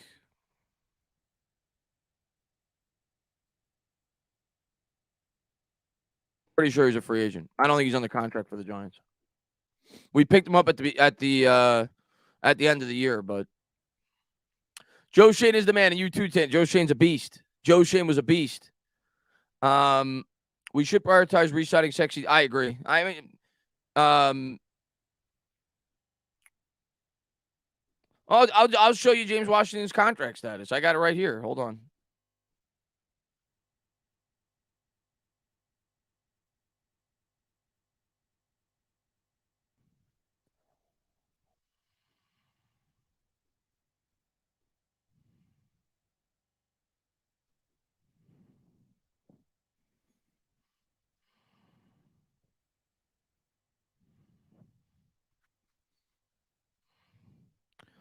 Signed to the practice squad at the end of the year, but there's no contract after that. Contract details. I think he's a free agent. Maybe I'm wrong, but I've heard that by a few people, so I don't see any contract that he's currently under.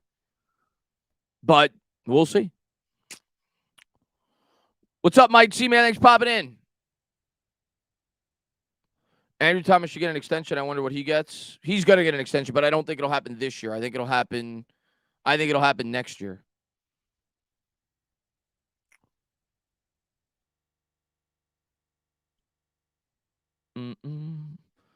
Hey, Chris, would you be happy if the Giants drafted I would. Yeah, I like him. I'd be happy if they drafted a lot of players, but yeah, he's probably one of my 2 or 3 favorite wide receivers that we could potentially take there.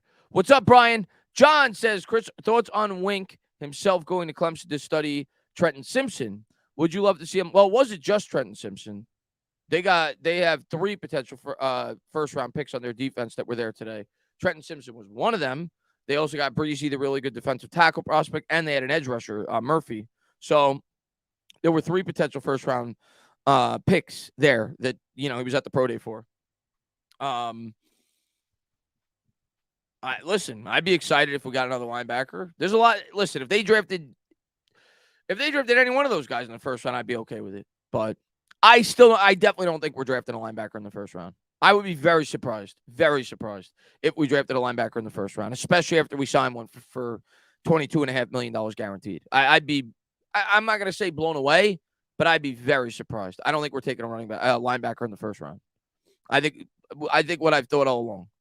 Nelly, what's going on? Tana just got off of work, but had to make sure I said this again. In Shane, we trust. Let's go. Let's go, Shane. Let's go. Chase says cornerback in the first round. Yeah, I think it's going to be cornerback. Let's go. Shane, we trust is right. No sound? Should be sound. Ralph. Should be sound.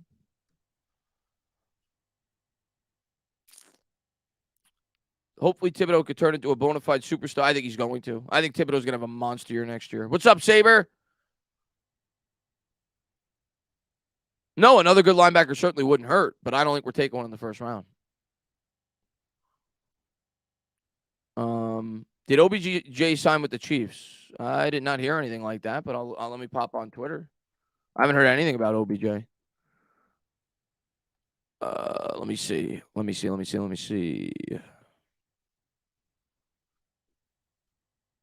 Wide receiver market has still been, kind of uneventful. Myers signed today, but outside of that, Yeah, so the latest signing has been Van Der Esch, $11 million back with the Cowboys. Colts part ways with Matt Ryan. His agent negotiated a new contract that included a $12 million guarantee in 2023 that was not in his previous contract. Ryan remains entitled to the $12 million regardless of what he decides to do this season. So he gets 12. So Matt Ryan gets to just sit on his ass and make $12 million this year. So yeah, nothing else in terms of like recent news around the league. Let's see.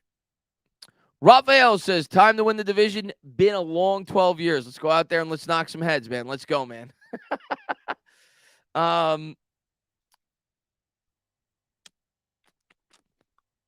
Andrew Thomas. If I had to project what Andrew Thomas, I'm going to tell you what I think Andrew Thomas's contract is going to be. You ready? Hold on.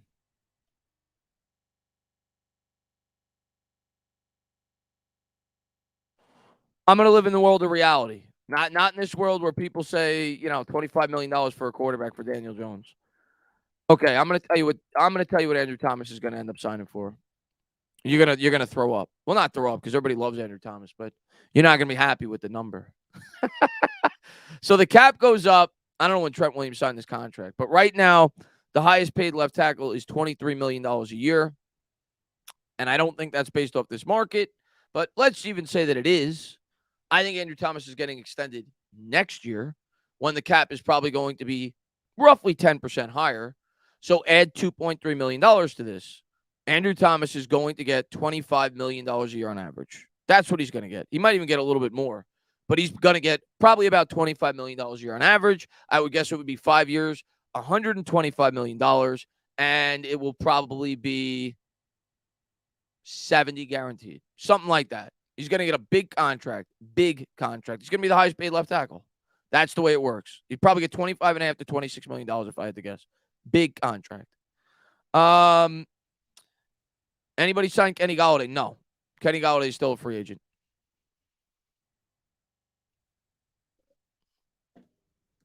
I agree he deserves it. He's going to get it. What's up, Paul? Hi, Chris. Do you agree we need a star corner? And would you be okay if we traded for one? I don't want to trade for one. No, I want to draft one. But yes, we do need a star corner.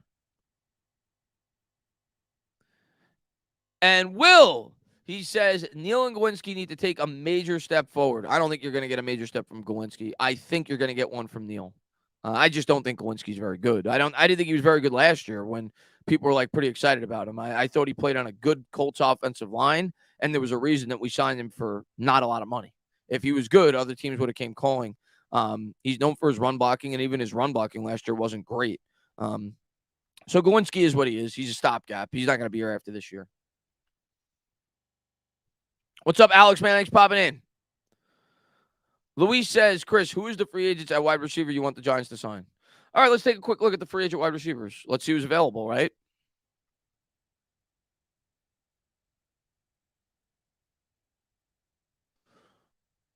Let's take a look. So these are the free agent wide receivers. All right, so far, these are the guys who have signed. Allen Lazard and Myers basically got the same contract. They got $11 million per.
I was muted.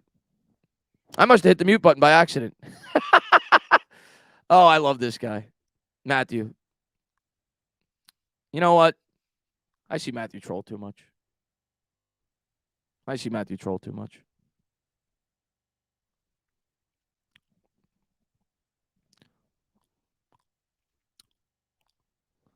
Because I was touching the mic and I hit the mute button.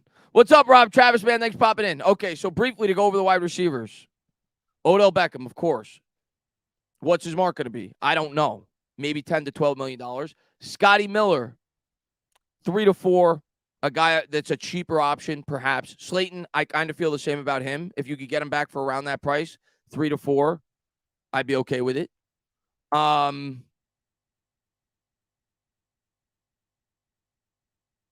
Richie James, I don't think I want to bring him back unless it's a really cheap deal, but I don't think I want to bring him back. Paris Campbell, same thing for me, 3 to 4. Hardman, 6 to 7. I think he's a step up from those guys, but he's not a high-end guy at this point. Hollins, people have brought up, he's probably in that 3 to 4 range. Juju, I don't want personally. He'd probably be a bit more because of name recognition. DJ Chark, probably 6 to 7, maybe 8. I think that's probably his ballpark. Thielen, I have no interest in. He's older. Robbie Anderson, don't really have a whole lot of interest in him either. He's older.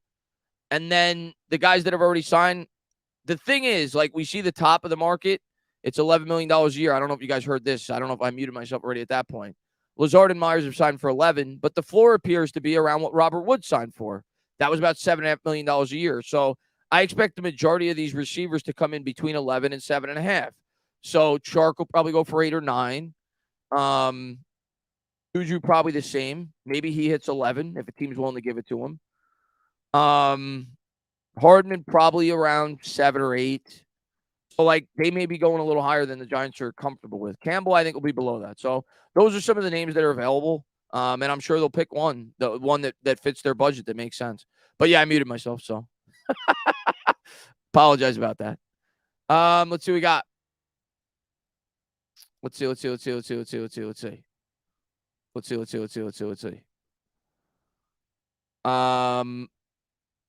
Anthony, man, what's going on? And JD, what's going on, buddy? He says, your thoughts on my tweet. Why, dude, let me pull up your tweet again so I can read it. I retweeted it. Let me pull up your tweet. What's up, JD, man? Good to see you, buddy. So, JD, what did you say again? You said, why is it mostly the Daniel Jones detractors hating on this Waller trade? Why? You hate him that much. Or you're scared Joe Schoen might get him enough weapons to make him elite. Doesn't your team win in this scenario? I definitely think there's some truth to that statement, JD. I definitely think people that were destroying the Darren Waller trade today, some people had an agenda. I'm not saying everybody. Like, there's a legitimate reason to be worried about it because of his injury history the last couple of years. But I definitely think there's a bit of an agenda from some people that don't want to see Daniel Jones get an opportunity to succeed. But it is what it is. I don't really care. I want this team to win games. I don't really care, man. But, yeah, I was laughing when I read that tweet. I had to retweet that. Let's see. So, yeah, I know I muted. There was my mistake of the day. Sue me. Anthony says, what do you think of John Michael Smith, center of Minnesota, to solidify our O-line? I would love him at pick number 25. Probably one of my 5 or 6 favorite picks we could potentially take there. I'm completely on board with taking an interior offensive line with that 25th pick. Anybody that watched our team last year with a brain that watched us go against the Eagles and Cowboys knows we need help on that interior. So if he's a guy that they feel could be a starting center for the next 10 years for this team and they take him at 25, I'm not going to shed a tear. I'd be completely okay with that. And I'd be on board with it. And he had a really good Senior Bowl. He's moved up and hopefully he continues to ascend. If they take him, I'll be happy. Sitbone says, I agree to everything you just said on the wide receiver free agency. Oh, God. Let's see. I don't see many of any wide receiver ones in this draft. The quarterbacks look better, in my opinion. I mean, I definitely think the cornerbacks are stronger. That's why I think we're going to take a corner when push comes to shove. That's what I think we're going to do. I don't think we're taking a center. I don't think we're taking a wide receiver. I think we're taking a corner. Chris K says, Chris, did you see Toney commented on an Instagram post about Waller talking crap? No, I didn't. I don't really care about Kadarius Toney. He's not a Giant anymore.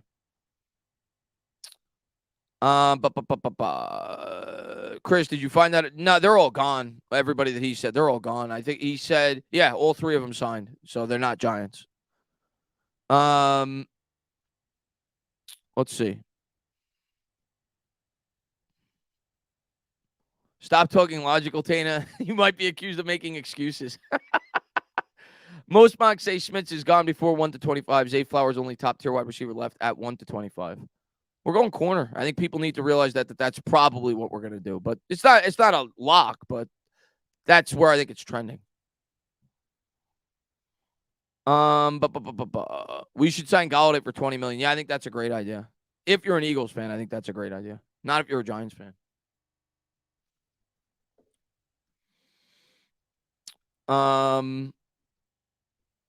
Who's going to be our wide receiver one if we don't draft the wide receiver?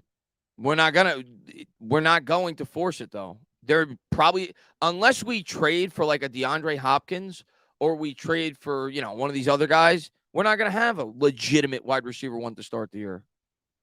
It's a multi-year process. He's not going to force it. There's so many holes on this team. He's going to build this team properly. He's going to get your wide receiver in the draft. It may not be a one. It may just be a nice piece. He may sign you a nice piece in free agency. He got you Waller. He's a weapon. He got you Barkley. He may not be able to accomplish it all in one season. Let's see.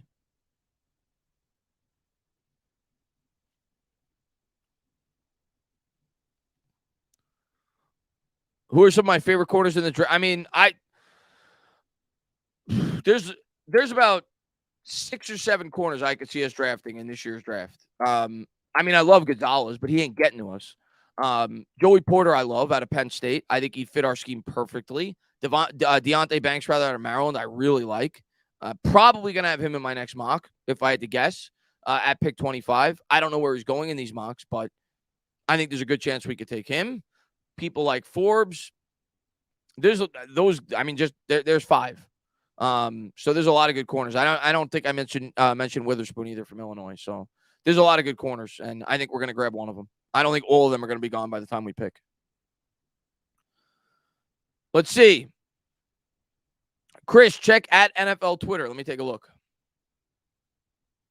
Is it a legitimate Twitter handle, or is it one of these?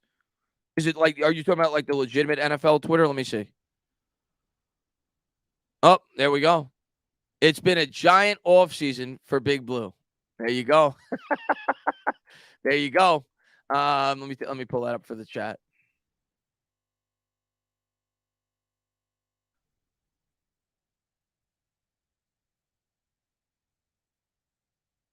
There you go. Barkley, Waller, Daniel Jones. Of course, bringing back the two guys, bringing in Waller. We, of course, got our linebacker yesterday, and we'll see how we continue to build this football team. But Giants starting to fill in some of the pieces, starting to bring back some of the core pieces as well. Caesar, thank you so much. Favorite day 2 wide receiver. I like Perry, Mingo. I like Mingo, personally. Mingo reminds me a lot, not that I think he's going to be as good as him, but he reminds me a lot of Debo. Like, he's tough as hell. I like Mingo, personally. I'm a fan of his from what I've seen. Diego. Chris, my dream scenario, Addison round 1, and save this name. He's going to be the steal of the draft. Darius Rush, cornerback. Watch a video and measures on round 2. Darius Rush. I think I've heard people mention him. Darius Rush. Okay. And Playboy Phil says sign Miles. No, I'm good on that. I don't want. We already signed obviously Barkley to the tag, and we brought back Breida, and it's a rich running back draft class. I don't see the point in investing in more money into the running back position in free agency. So no, I'm going to say no on that. I'd rather draft a running back. I think you get a good one in the 4th or 5th round this year. So no, I'm good on that. I'd rather spend the money elsewhere in free agency.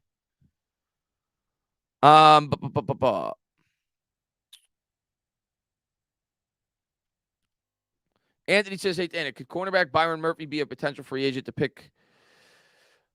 I mean, it's possible. I could see them signing a cheaper corner for $4 or $5 million. I still think we're going to draft one, even if we do that, though. Edwin says, Chris, you think that the Giants pursue Jerry Jeudy? Less likely after today. Still possible. And Dan B says, Giants restructuring contract, bringing back Golladay at the current market worth 3 years, 47. Yeah, that I can get on board with. Bring back Golladay for 3 years, $47,580. That's like $16,000 a year. I'm okay with that. If they bring, he gets $1,000 a game. I'm okay with that. You bring Golladay back for that price. I'm okay with that. And Chris B says, hear that the Eagles called the Cowboys about Slay. Wow. Did they? I mean, listen, they've made trades before. They've made trades before. And Not says, certainly seems like we're looking to build an offense in the KC mold.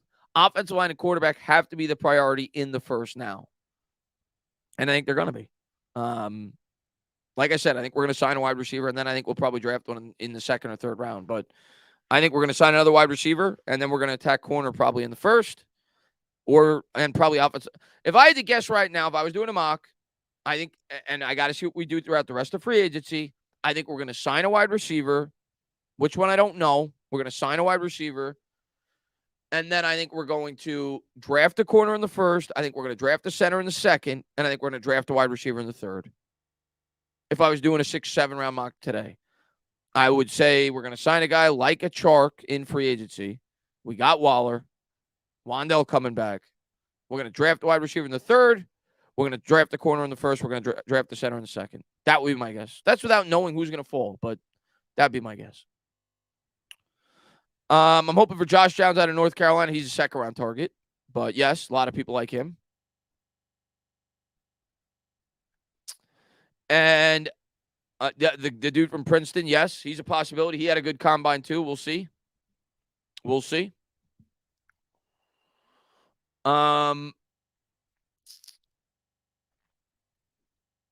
If we do a second and a fourth for Judy, what'd you think? Check that. That's what I think what will happen.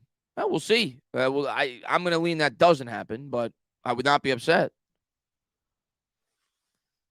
Pass on Chark. Who are you going to sign on the interior offensive line, though? That's like that's going to really help this team and not be depth at this point, unless it's the dude from the Eagles. But I don't think that's going to happen.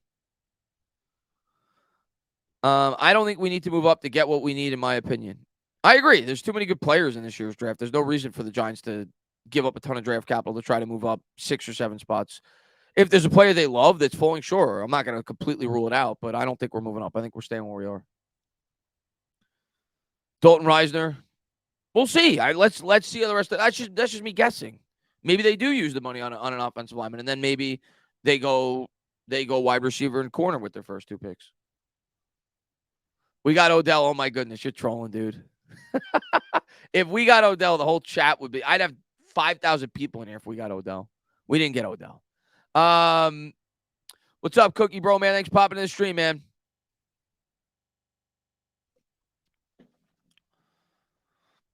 Tina, same people talking down on Waller saying he's an injury prone. Were the same people saying trade Saquon Barkley. He is injury prone. Look at him now. I mean, I'm not going to lie. Darren Waller's been hurt the last 2 years, but there's really not much to talk down about in this trade. We didn't give up much. And you got a guy with a lot of upside and a guy that can help out this offense in a big way. So if it doesn't work out, there's no commitment after this year. We give up like the 100th pick. Not says, feelings on Parker Washington. Crazy productive, but not an elite level athlete. Phenomenal hands, though. I have not looked into him. I will put him on my list, but I have not looked into him yet. Where's he projected to go?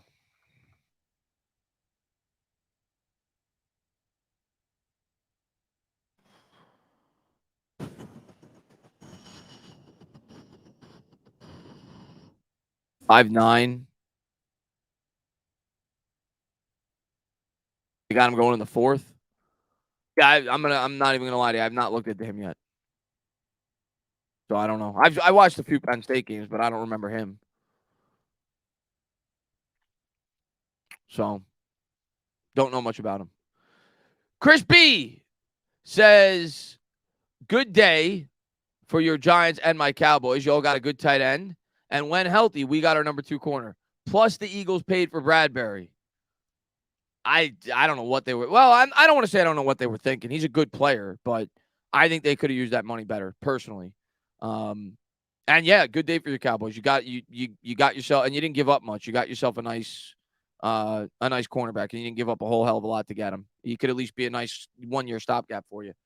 So everybody's saying Odell. I'm going to just disprove this now. I know it didn't happen. Like I said, this chat would be much bigger. There ain't nothing about Odell. The Chargers are releasing guard Matt Feeler, sources said, at 8.5. Let me see him. Probably not very good if they released him. Yeah, he's garbage. 2 years, 10.8 source said. The Seahawks are finalizing a deal to bring back Jerron Reed on a 2-year deal, so they brought back a D tackle. Yeah, I know. Somebody said that earlier in the chat. They have a history of making trades, right? We remember it on draft night, so it doesn't shock me. Doesn't shock me. Let's see what we got. Adam Thielen. I don't think we're getting Adam Thielen, man. I don't think we're getting Adam Thielen, man. Who do you think we're getting at 25? Corner. Which one? We'll see. But I think it'll be a corner. I don't think I'm moving off of that. I think I'm almost positive in every mock I do this offseason. I think I'm going to have us taking a corner. That's what I think we're going to do. Unless, like I said, let's see what we do throughout the rest of free agency. Who's quarterbacking for Washington? The dude they drafted last year from North Carolina, the 5th round pick. That's going to be their quarter. They're going to suck this year. I think Washington is probably going to win like 4 or 5 games if I had to guess. And maybe I'll be wrong. And people say, oh, you said 4 or 5 games. Maybe I'll be wrong. I think they're going to win 4 or 5 games, and they're going to be in a market to get a quarterback next year. That's what I think they're going to do. That's what I think is going to happen. They're going to be at the bottom of this division. Sam Howell's the quarterback. Let's see what we got.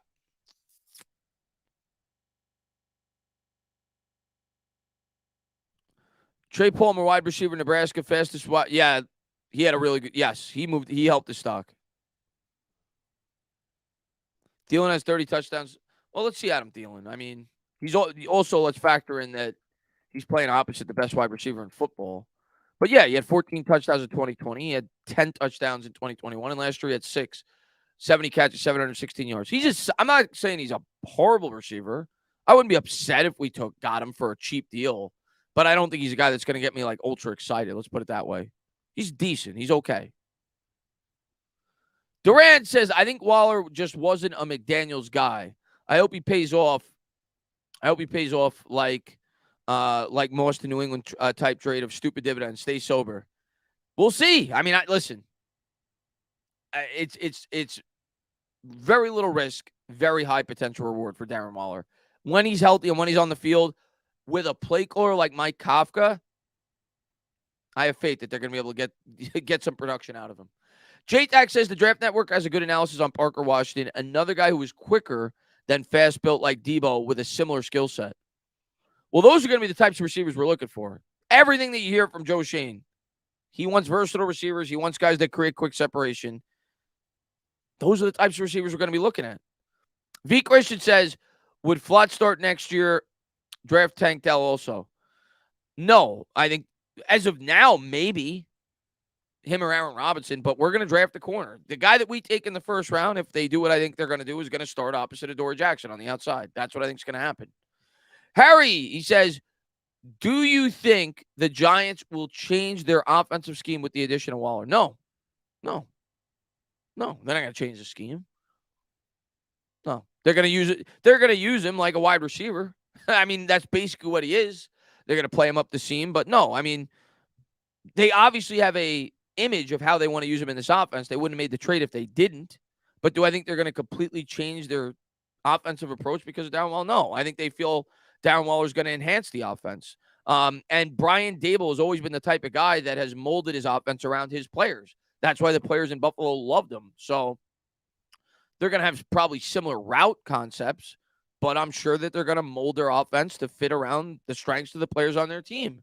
That means Saquon Barkley in the passing game. That means Darren Waller in the passing game, for sure. So, no, I don't think they're going to completely change the offense, because of him, but they'll still script plays to get the most out of his abilities.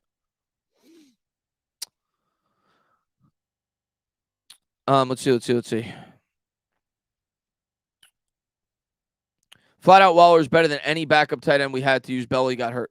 Oh, dude. Darren Waller's a top 5 tight end when he's healthy. He's a top 5 tight end in football. He's a monster. Jihad Ward, Twitter. What did Jihad Ward have to say? Let me take a quick look.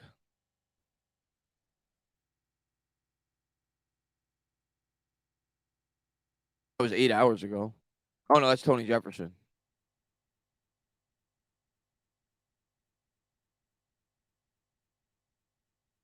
What did Jihad Ward say? JD Sports Talk says Waller is going to get Kafka his next head coaching job. We'll see, man.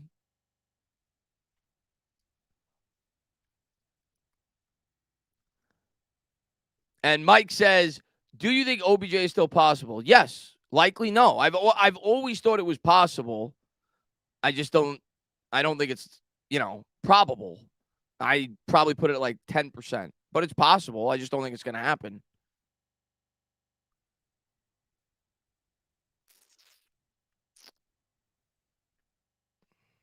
You responded to Josh Jacobs?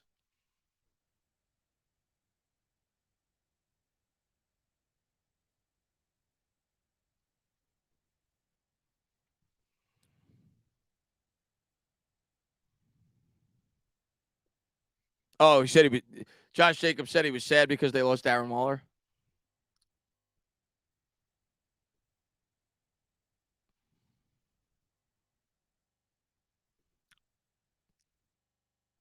Can we ban OBJ questions? They're not going away. I promise you that, Chase. As we wait for another potential signing, hopefully we sign somebody. Please give us one more signing before we end the stream tonight. Mr. Burton says Spot Drex at $7.4 million in savings for the Giants with the reconstruction of his salary. Outstanding job, Joe. Reconstruction of whose salary?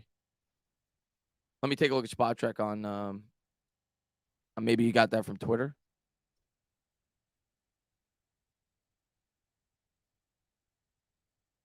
Oh, Darren Waller. Here we go.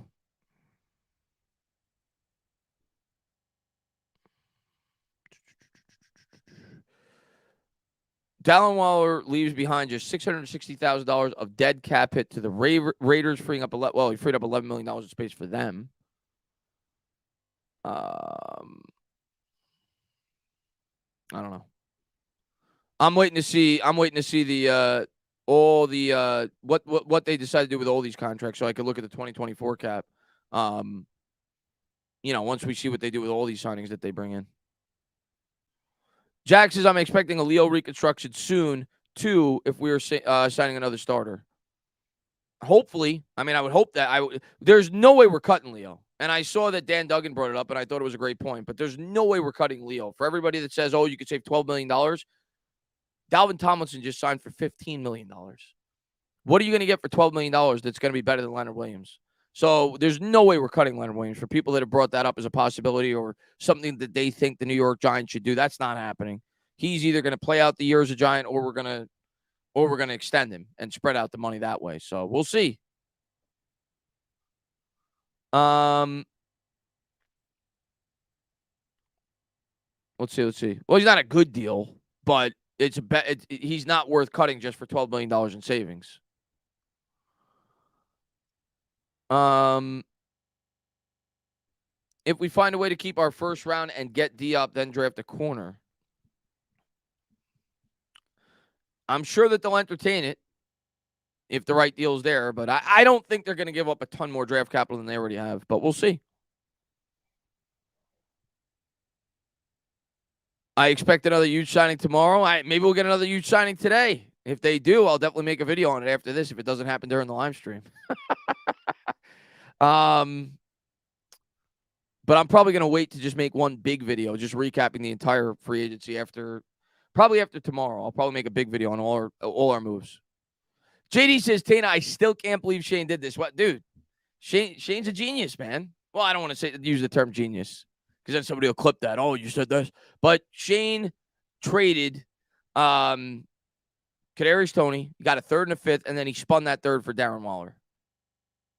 Or third and sixth, whatever it was. Got an extra pick, and he got Darren Waller. And he didn't force a trade at the deadline like the Bears did for a guy like Claypool. Big Blue says Darren Waller and mentor Bellinger and Cager, and both DW and DB will split. And what's up with the Aaron Rodgers wish list?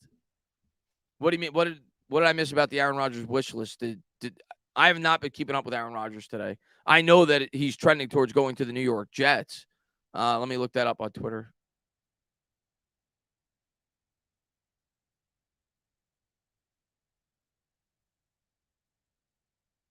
Aaron Rodgers making a wish list? What is this?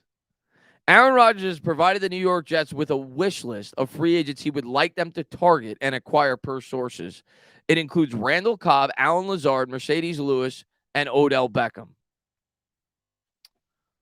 So not only are the Jets going to trade premium draft capital for a 40-year-old quarterback and bring him into this team, they're going to allow him to make the decisions on the free agents that they bring into the team.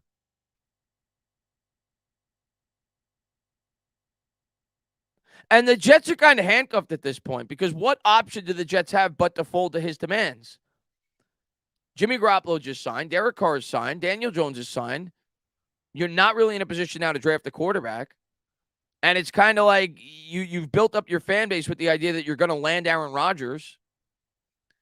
And now they basically got to do whatever the hell Aaron Rodgers wants them to do. Oh my God, Mayfield's not an option. Not when Aaron Rodgers is on the table. Wow, that's crazy, man. Yeah, even Dalton signed exactly. He's got the Jets by the balls. It's crazy. Aaron LeBron Rodgers. Yeah, pretty much. Jets got to go sign Lamar now. They should do it. If I was a Jets fan, probably. Well, again, I don't know what Lamar's contract demands are. But if they're not out of this world, yeah, I'd probably prefer that than to bring in Aaron Rodgers.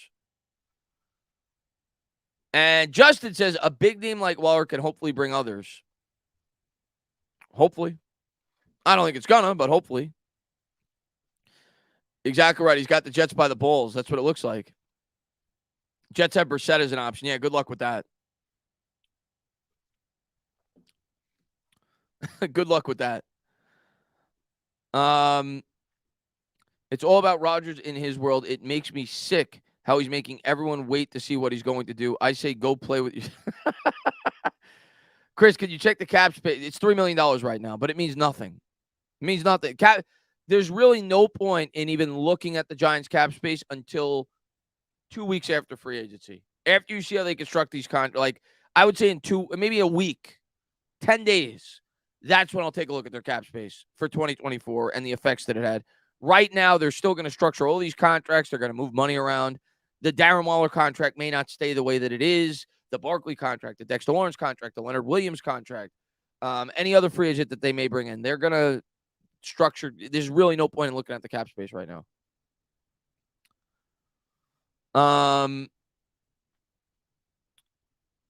And JD says, I guess I'm surprised. I never thought he'd make a. Yeah, I mean, the way I look at it, JD, is he didn't really lose a pick. He gained a pick by trading Toney. He basically traded Toney for Waller, and he got an extra pick when push comes to shove. So it's not like he really gave up a whole lot. The pick he acquired for Toney, he spun it for Waller, and he got an extra pick. So maybe they still will be willing to make a trade and give up a second-round pick. Who knows, but we'll see. But that's the way I look at it. It's basically Toney for Waller and an extra pick. Let's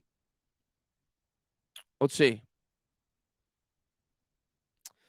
Matt Ryan aged quickly. I don't know what his workout plan is, but his arm Matt Ryan's shot, man. And Mr. Burton, stand up, new member. AI says, does this trade tell you Schoen is pessimistic on significantly improving at the wide receiver position? No. I mean, it tells me that he thinks that Darren Waller was the best trade available to him, probably at the time, based off of the other possibilities. We don't know what they're asking for Judy. We don't know what they're asking for DeAndre Hopkins. So it tells me that he thought this was the best deal. It doesn't mean that he's not going to try to bring in a receiver if he can, but he liked the deal. He thought the deal was too good to pass up, so he made the move. All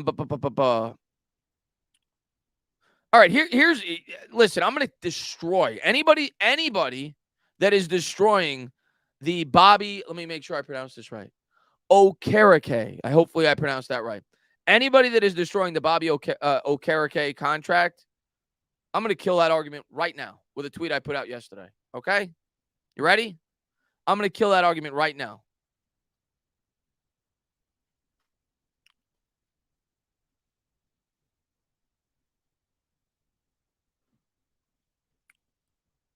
Where is it?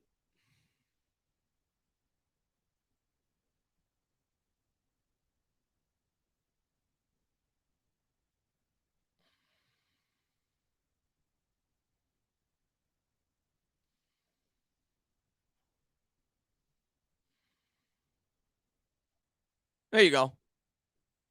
There's the facts. Anybody that's destroying the Bobby Okereke contract.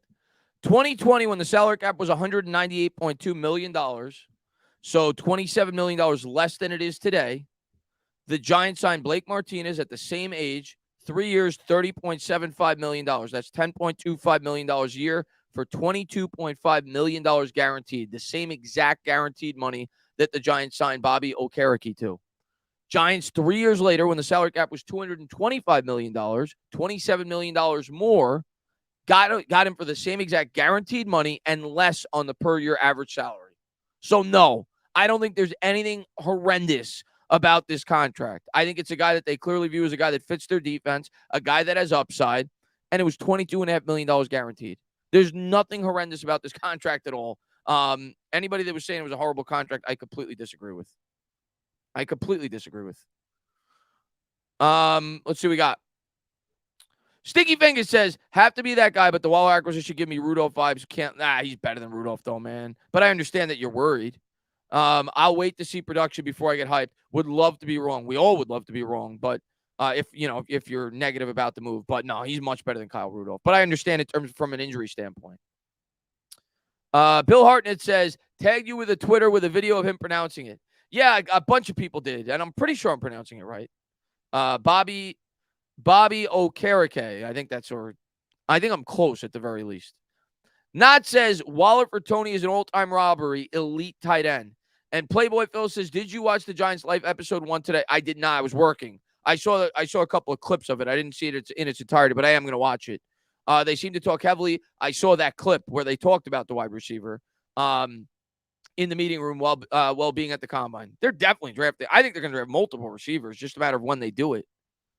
And Craig says, need another wide receiver. We'll be getting them. Man. We'll be getting them.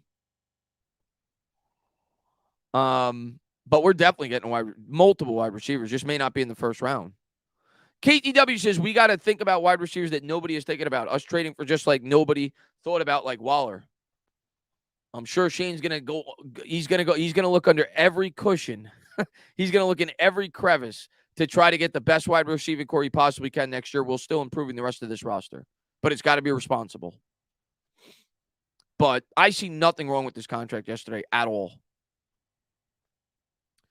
And Arms, man, thank you so much, man. I appreciate it, buddy. I have a video of the pronunciation. Let's do it together, guys. Somebody gave it to me in a direct message. Let's do the pronunciation together, guys. Let's get this down together.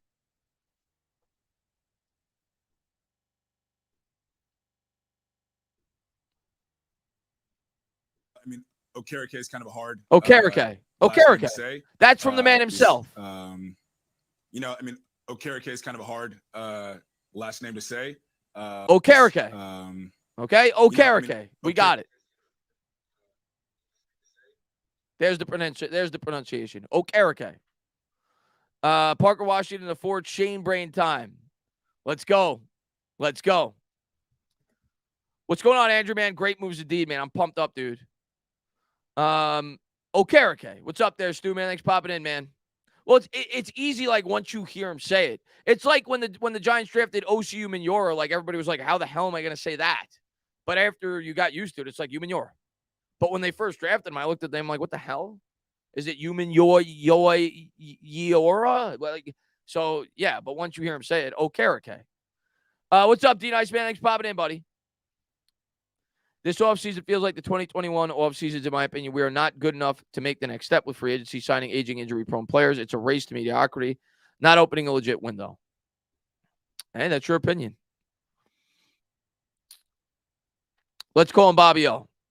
If you feel more comfortable with that, stick with Bobby O.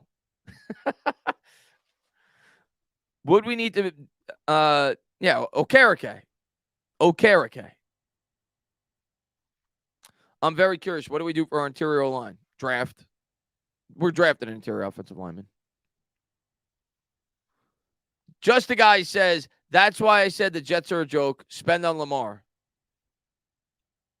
We'll see. We'll see. I'm still waiting to see if a move goes down today. I don't think it'll be Lamar. I think Lamar, in the end, I think Lamar's going back to Baltimore. I still think that. I think they're going to get a deal done because I think Baltimore said, here, Lamar, go test the market. Let's see if anybody's willing to give you what you are asking for. And to this point, no one's been willing to do it. And I think in the end, he'll sign back there for a very lucrative contract, probably about $160 million guaranteed, which is double what Jones got, or near double what Jones got, and probably $52 or $53 million a year, something like that. That's what I think he's going to get. He'll probably get about 165 guaranteed and about $53 million a year. He's just not going to get over 200 guaranteed. Let's see what we got. Yeah, I'm going to pop on Revival tonight. I think they start at 8. I got to eat. 8 or 8:30, they said they were going live, so I'm going to probably end this around like 7:45-ish, and then I'm going to pop on there for a bit. We'll hang out with them.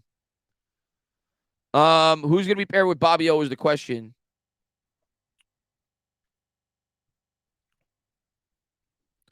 I've been on vacation. What was your take on the money we spent on Daniel? It's a good move. It's exactly what I expected it to be. When you really break, I did a video on it, so you could get like my in-depth opinion on it, I guess, like when I really break down the contract. But basically, the Daniel Jones contract comes down to 3 years, $37.5 million a year when you really look at the contract. And the guaranteed money allows it gave the Giants several options, which is what a good contract does. And there's incentives. If he hits the incentives, though, he's worth bringing back. He's worth seeing the third year on the contract. But if he is horrible, which is what people worry about, there's an out after 2 years. It's an $18 million hit after 2 years, and that's the only way they're going to move on after 2 years. He has to be horrible. If he's pretty good, he's going to see a third year. But if he's bad, you could get out after 2 years. You could take an $18 million debt hit, which at that point will be about 6 or 7% of the salary cap. It's not like awful. It's a contract structure where you could get out after 2 years. And if Jones plays really well, you're probably going to extend him after 3 years, and he's not going to see the fourth year of the contract. And then you'll structure in a similar way that you did to this. But it's not a deal that kills the Giants. It's like $20 million against the cap year one. It's $45 million against the cap next year, but that's when the Giants have a ton of cap space. And then the following year, if Jones is playing well, it's $39 million against the cap in a market where that's only going to be about a 13% hit. So if he's playing well, that's going to be less than the franchise tag. The franchise tag in 2026 or whatever the third year of this 2025, whatever the third year of this contract is, the franchise tag is going to be like 45, 46, 47. He's going to be 39 against the cap that year. So I think it worked out. I think the Giants structured it properly. And yeah, I think it was a good deal. I think it was a really good deal on all sides. What's up, Anthony Manning's popping in the stream, buddy?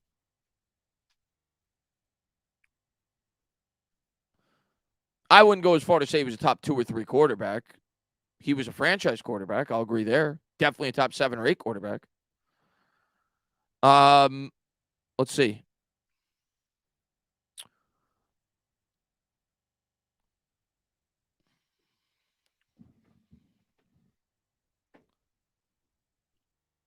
And at that point, Beavers developed, and you probably added some good linebackers in the draft. So you talking about the linebacker core?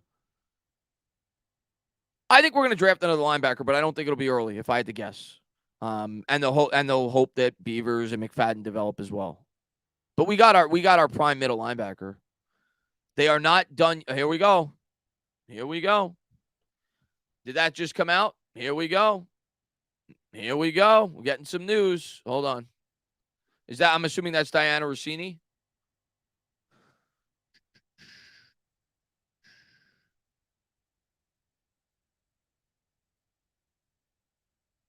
Why can't I find her?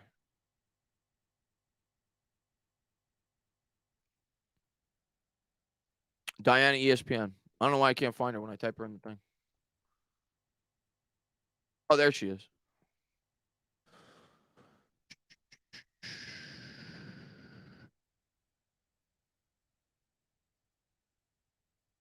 Well, I don't know when that was tweeted out because I don't see it recently. But maybe she said it to somebody else. Oh, that's old. Okay, it's an old tweet. Okay. I don't know. I see things in the chat. I react to it. I don't know what to tell you. What's up, Sam? Man, thanks for popping in the stream, buddy.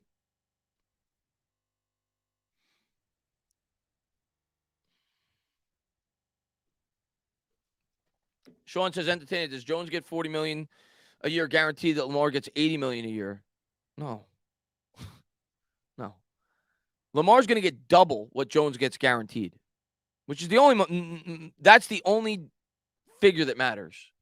Jones got like 82 guaranteed with the possibility of getting 94 guaranteed. Lamar's going to get like 165 guaranteed. He's going to get like double what Jones got guaranteed. I'm going to show you exactly why he hasn't signed yet. All you got to do is look at the quarterback contracts. Reports have come out that he's demanding over $200 million guaranteed. Some people have said it's upwards of 250. And I think in the end, he's not going to let that information come out publicly because he's going to look greedy if he does that. But I think in the end, he's going to fold a little bit and he's going to be willing to take around this. Look at the guaranteed. Don't look at this. Don't look at the per year average. Look at the guaranteed. Mahomes got 141 guaranteed. Josh Allen got 150 guaranteed. Russell Wilson, 161 guaranteed. Kyler Murray got 190 guaranteed. Oh, my God. Oh, my God. What a horrible contract. Deshaun Watson got 230 guaranteed. Then you got Dak 126. You got Stafford 130. Jones, it's really 80-something, but it's probably going to be 92. Then you got Aaron at 150. Ryan at 100. Even Matt Ryan got more guaranteed money than Daniel Jones. Derek Carr at 100. Jared Goff at 110, and that was years ago. Tannehill about the same as Jones at 91. So that's what the number that really matters. And he's probably going to get around what Russ did. He's probably going to get like 160-ish guaranteed. That's probably what he's going to get. He ain't getting over 200. That's he ain't getting that.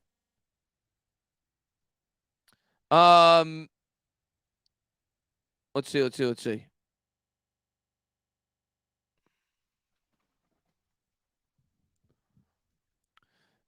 And he said the Giants made a great move, and he said no LBs could cover him.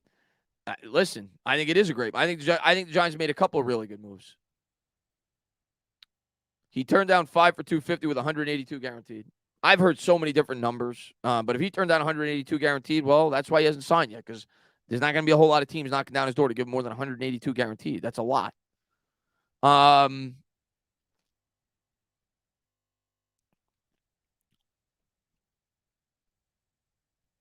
See, what I read, Eddie, was it was like 133 guarantee. I don't know what it was. I've heard so many. Whatever it is, he's going to sign a contract, and it's going to be for an absorbent amount of money. It's going to happen, and it's going to be for a lot more than Daniel Jones got. Let's see what we got.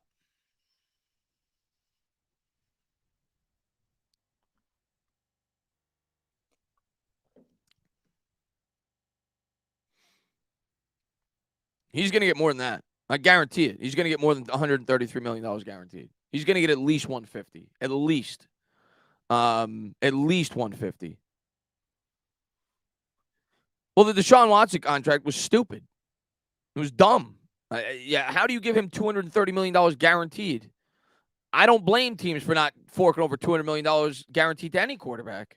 At least in today's market. In 3 years, it'll be different. But in today's market, $200 million guaranteed for a quarterback is insane. Let's see what we got. Especially one that, you're worried about injuries. He takes hits.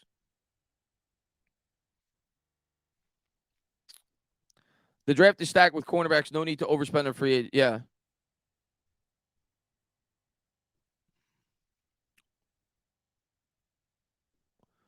If Rodgers gets the Jets to sign everybody he wants to play and then retires, it would be the biggest scam in history. He's going to. Well, yeah, Mahomes is on another planet.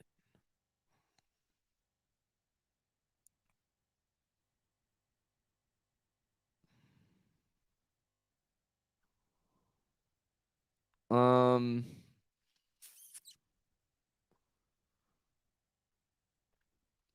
don't see it. Lamar being top 10. You don't see? Yeah, I definitely think he's going to be a top 10 paid quarterback. Is that what you're saying? I definitely see him being a top 10. He's going to get a huge contract. He's going to get it. When Lamar Jackson signs the contract, I don't think he's going to be the most, in terms of guaranteed money, I don't think he's going to be the highest because the Deshaun Watson contract was just way overboard in terms of guaranteed money. But in terms of per year salary, I think he's going to be the highest paid quarterback in the NFL when he signs the contract. I think he's going to get over $50 million a year. And then I think Hurts will be the highest paid quarterback. And then I think Herbert will be the highest paid. And then Burrow. And then so on and so forth. Stand up. Let's go, Darren. Let's go, Alfonso, man. Thanks for popping in, buddy. And Just a Guy says, Bobby Wagner equals Bobby's World. Let's go, man. Seppa says, let's go, Giants. Mahomes makes $45 million a year. Jones makes $40 million a year. Make it make sense. I just did. What the? Okay. I'll make it make sense. First off, Mahomes signed the contract, I think, 2 years ago. But he got $141 million guaranteed. Jones got $92 million guaranteed. Jones is in the same class as Ryan Tannehill. Ryan Tannehill got $91 million guaranteed. So he's in that market. Holmes, first off, it was a team-friendly deal, too. He did the Chiefs a favor by signing that 10-year, $450 million deal. And that deal will be ripped up, I promise you, within 2 or 3 years. But when he signed that deal like 2 years ago, when the market was lower, it was still $50 million more guaranteed than what Daniel Jones got. So I don't know how that doesn't make sense. He got paid a lot more. He got paid 50% more than Daniel Jones did in terms of guaranteed money when the market was probably 20% lower than it is now. Nod says top 3 realistic cornerbacks at number 25 in your opinion. Top 3 realistic cornerbacks at 25. Banks, Porter, but I don't think he's going to be there, but there's a chance. Banks, Porter, and I'll go with Forbes. Banks, Porter, and Forbes. And Ringo, too. I'll throw him in there, too. Cam Smith, yeah, him as well.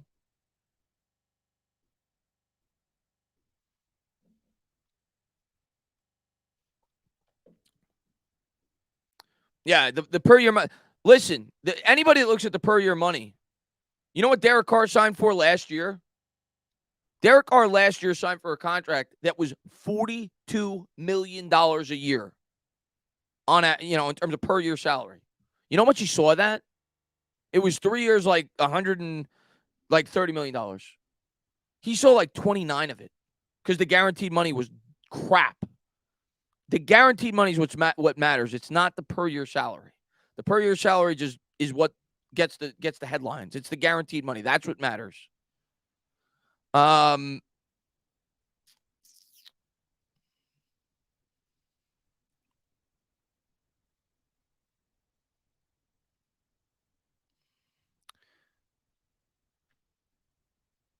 Let's see. It's weird seeing you talk Giants with a Wales football video in the corner on your screen share. Thanks for your thoughts from a Giants fan here in Wales. Thanks for popping in, Ollie, man. I appreciate you for being here, buddy. That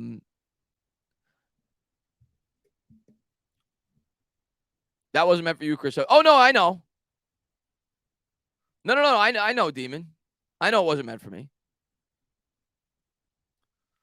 Why would a Super Bowl contender trade a productive wide receiver if we could I don't think they're gonna. That's what I'm assuming you're referring to Ayuk. I don't think they're gonna.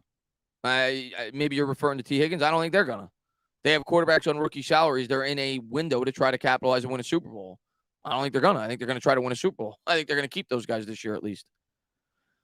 Unless it gets sloppy. You know, if Ayuk demands a big contract and the Niners aren't willing to give it to him, and he forces his way out of there, then it becomes at least possible. But outside of something like that, I don't see it happening. Why does it say muted? I didn't mute myself. My mic is not muted. Yeah, I don't see it happening, man. Let me take a quick look here. See if there's any more updates on free agency. I don't think we're going to get much. I was hoping we would get Caleb McGrary is signing with the Falcons on a 3-year, $34.5. So there's a pretty big lineman that went off the board, over $11 million a year on average. The market's not as high as I thought it would be for a lot of these players this year. For some, it's higher. That's the funny thing about the market. Some of the players, it was higher, but a lot of them, it was lower than I thought it would be. The D tackle market is higher than I thought it would be. That was much bigger than I thought it would be. You had the one really big safety contract, but that's kind of been dormant so far. The wide receiver market's been lower than I thought it would be. Even though it was a mediocre class, I still thought one or two guys would get a pretty big contract. Thus far, that hasn't happened. The D tackle market, though, has been big. Quarterback market's been exactly what I thought it would be. True Rappler says, "What's the deal with Faruqi? It was only a 1-year thing. That's it. It wasn't it was only a 1-year it was like the Darren Waller contract. It was a 1-year commitment. That was it. Let's see. It keeps skipping. Oh, I don't know. I can't do anything about that. Yeah, once in a while that happens. Just sign OBJ. These guys just keep trolling. You're not going to fool me, guy. You're not going to fool me. This chat, within seconds, if we sign Odell Beckham, would fill up to about 5,000 people if that happens. So you're not going to fool me, my man. Let's see. Get some updated tweets. Panthers are expected to host former Vikings. So the Panthers now supposedly are interested in Adam Thielen. They're bringing him in for a visit tomorrow. The veteran has plenty left, and Carolina will get the first look. So Adam Thielen going to Carolina, at least for a workout. So we'll see if anything goes down with that. So we're waiting for some news. Nothing else really cooking right now. Not that I want Thielen, so I'm not really upset about that. He's not to the Panthers. He's going to the Panthers for a workout. They didn't sign him.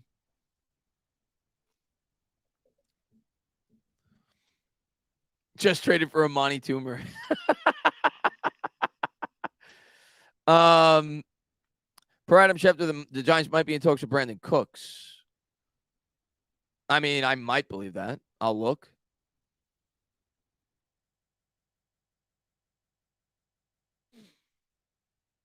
I doubt it, because I think a lot of people would have came in and said it, but I'll at least gander at it. And no, I do not see that. At least recently, I do not see that. Fabian says, breaking news, Giants hired Toney as the linebacker coach.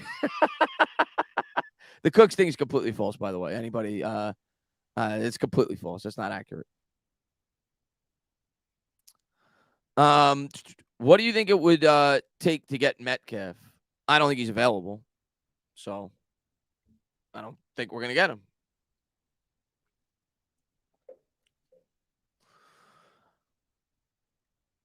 How many times has Cooks been? At least like 4 times. Like he was with the Patriots. He was with obviously the Texans. He started with the Saints. I feel like he's been on like 2 other teams. So he's been traded a lot.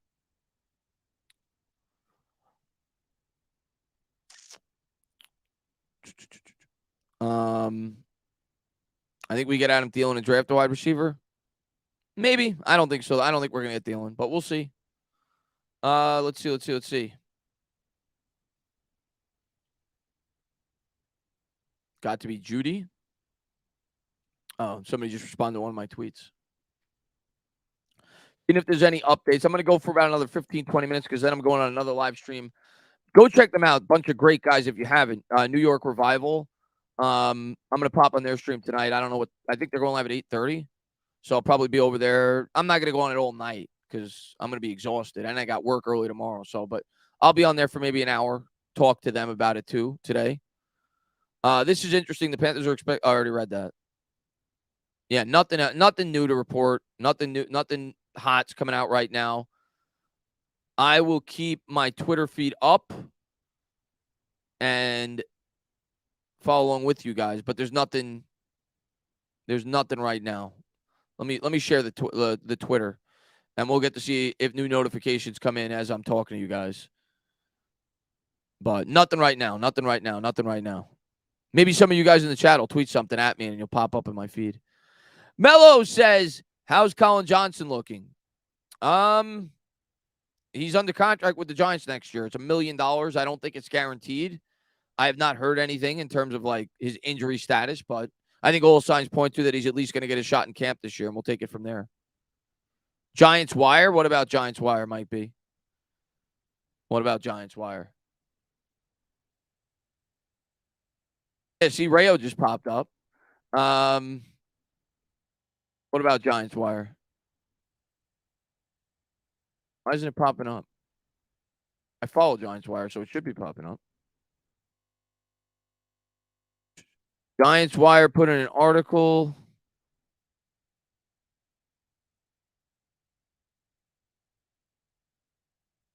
Why isn't Giants Wire? Oh, because I'm on my name. That's why. I think. I'm not great with Twitter, as you could tell. There we go. All right, I don't see him. Whatever. Let's see. I'm out of here. Have a great night. Be good, Jonathan Peck, man. Thanks for popping in the stream, man. Where's Bad Dog at? I don't know. He's probably working. Let me see. Better than Autumn Falls. There you go.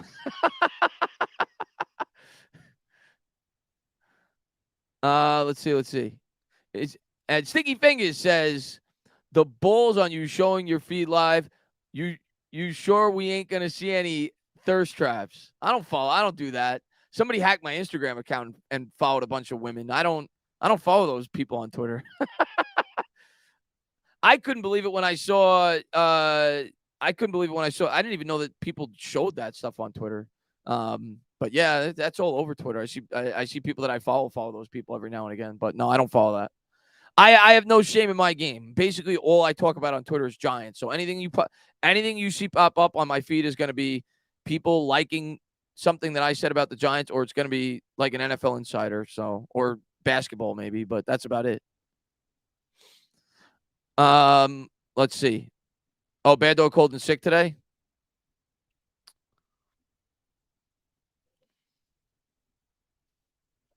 There you go. Somebody just added me.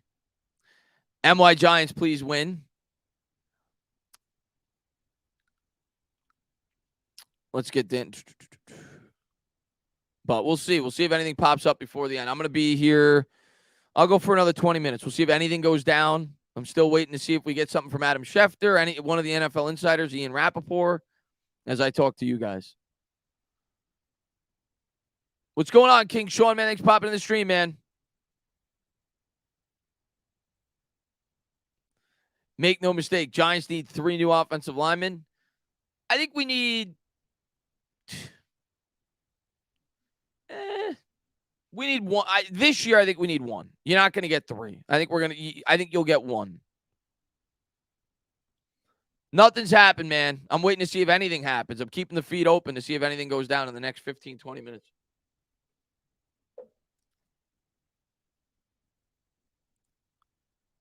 Oh, I didn't even know Bad Dog was live. I was working.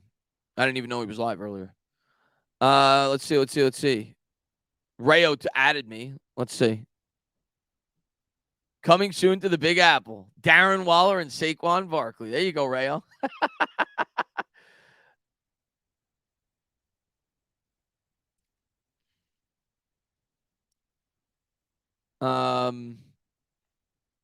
Let's see.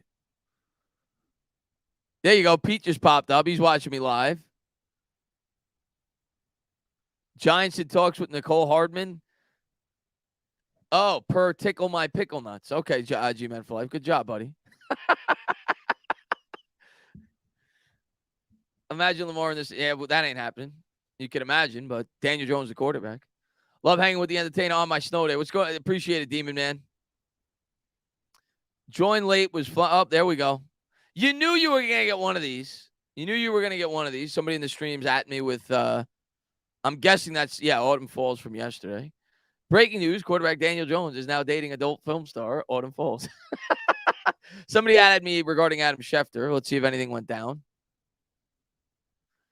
New England is re-signing Jabril Peppers to a 2-year deal. So the former New York Giant going back to the New England Patriots. So there's something. There you go. There's my meme from this year. Me watching Darren Waller highlights while watching you live right now. There you go, Katrick. What's up, Sid, man? Thanks for popping in, buddy. New York for Life's laughing at that one. Hold on. Let me reenact that.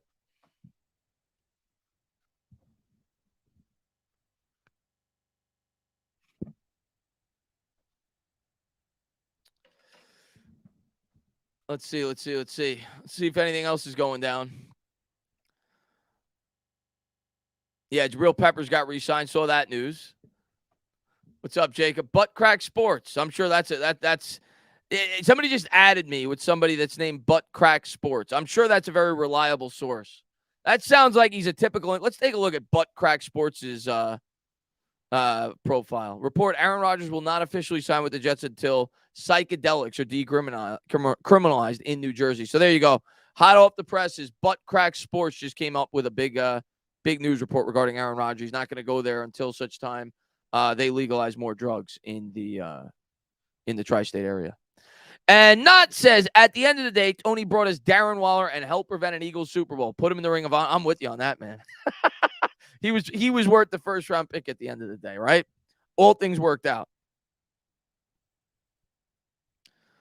Let's take a quick look here, see if we got any more breaking reports from Butt Crack Sports. Here's one from NFL Rumors. I call him NFL educated guess because every time this guy drops something, I know he's full of crap, but a good possibility the Jets move on from Elijah Moore and Denzel Mims, coming out from NFL educated guess. So there you have it, NFL educated guess with another big tweet. Let's see. Phenopolis, man, thank you very much, man. He says, Waller the baller. He has a great catchphrase. He's a monster, dude. It's just a matter of can he stay on the field. BB13 says he had some sweet stats last year. Yeah, and I like Zeke's stats too. I like his contract stats. I think he's got great contract stats. And Jed says, Rodgers trade done. 7th round pick and quarterback Ben DiNucci to the Packers. Wide receiver Josh Gordon to the Giants. Aaron Rodgers to Seattle. Huge deal just went down. Let's take a quick look on Twitter. How about Austin Calitro? Oh, no, that was me. Hold on. We got some notifications. I'm pretty sure. I don't know if he's hold on. What do we got here? Oh, Wes Steinberg. Yeah. Okay. Wes Steinberg with a breaking tweet.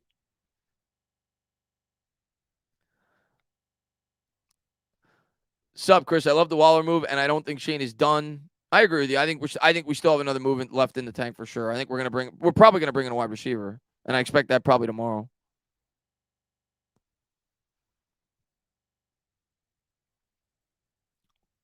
John Morant to the Giants. John Morant.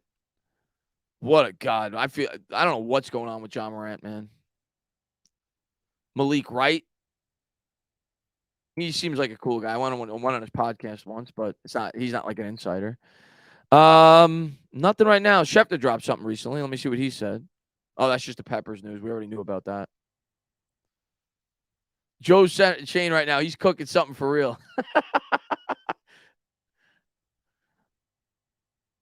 Let's see. Henry Ruggs to the Giants. Just waiting around, seeing if we get a last-minute deal before I have dinner in about 10 minutes. We'll see if something goes down. This team's just different. I've never felt like it during dude. I'm pumped up for next year. I can't wait. How you feel about Flott between Belton, McKinney, and Adoree in our second? I like Flott a lot, man. I don't think the plan's going to be for him to start outside, though. I think it's going to be a rookie. Flott may get a shot at the slot. Flott in the slot before the year starts. Him or Aaron Robinson, we'll see. But I've not heard anything as far as DeAndre Hopkins goes. I mean, we've heard slight rumors that they potentially trade him, but I haven't heard anything. Quiet night. Looks like nothing will happen until tomorrow. There may be something, MD, but probably not anything Giants related. I feel like the Giants made their move for the day. They made their big splash. Maybe they make a small signing before the end of the day, but they're probably going to get their contracts in order. Look to pretend. There we go. We got another. I'm guessing that's Austin, whoever, whatever her name is.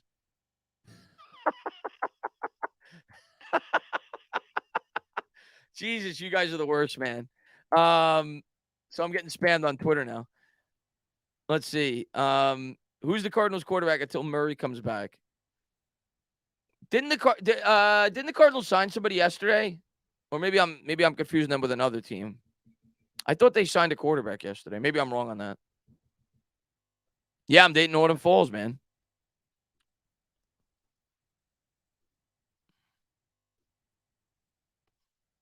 NFL memes. The New York Packers. Pretty much. Sexy Dexy just put out a tweet. Technical difficulties over with. What does that mean? He's a gamer, isn't he? So it's probably something to do with gaming. I was like, is that contract related? But no, it's probably something about gaming.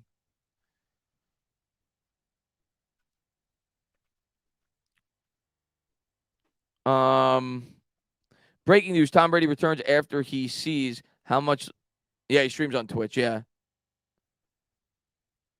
I figured that's what it was.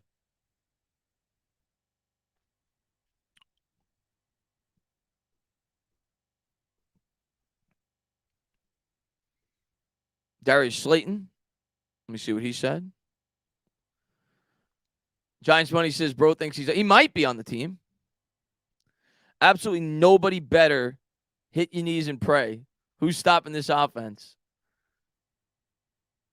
Daniel Jones, Saquon Barkley, Sterling Shepard. Well, we'll see if he's part of it. Isaiah Hodgins and Darren Waller. We need another receiver. We need another receiver, but we'll see about Slayton. I think there's a chance Slayton will be back because it looks like the wide receiver market is really thin. So if he's willing to come back on say $3 or $4 million, he might be back. We'll see.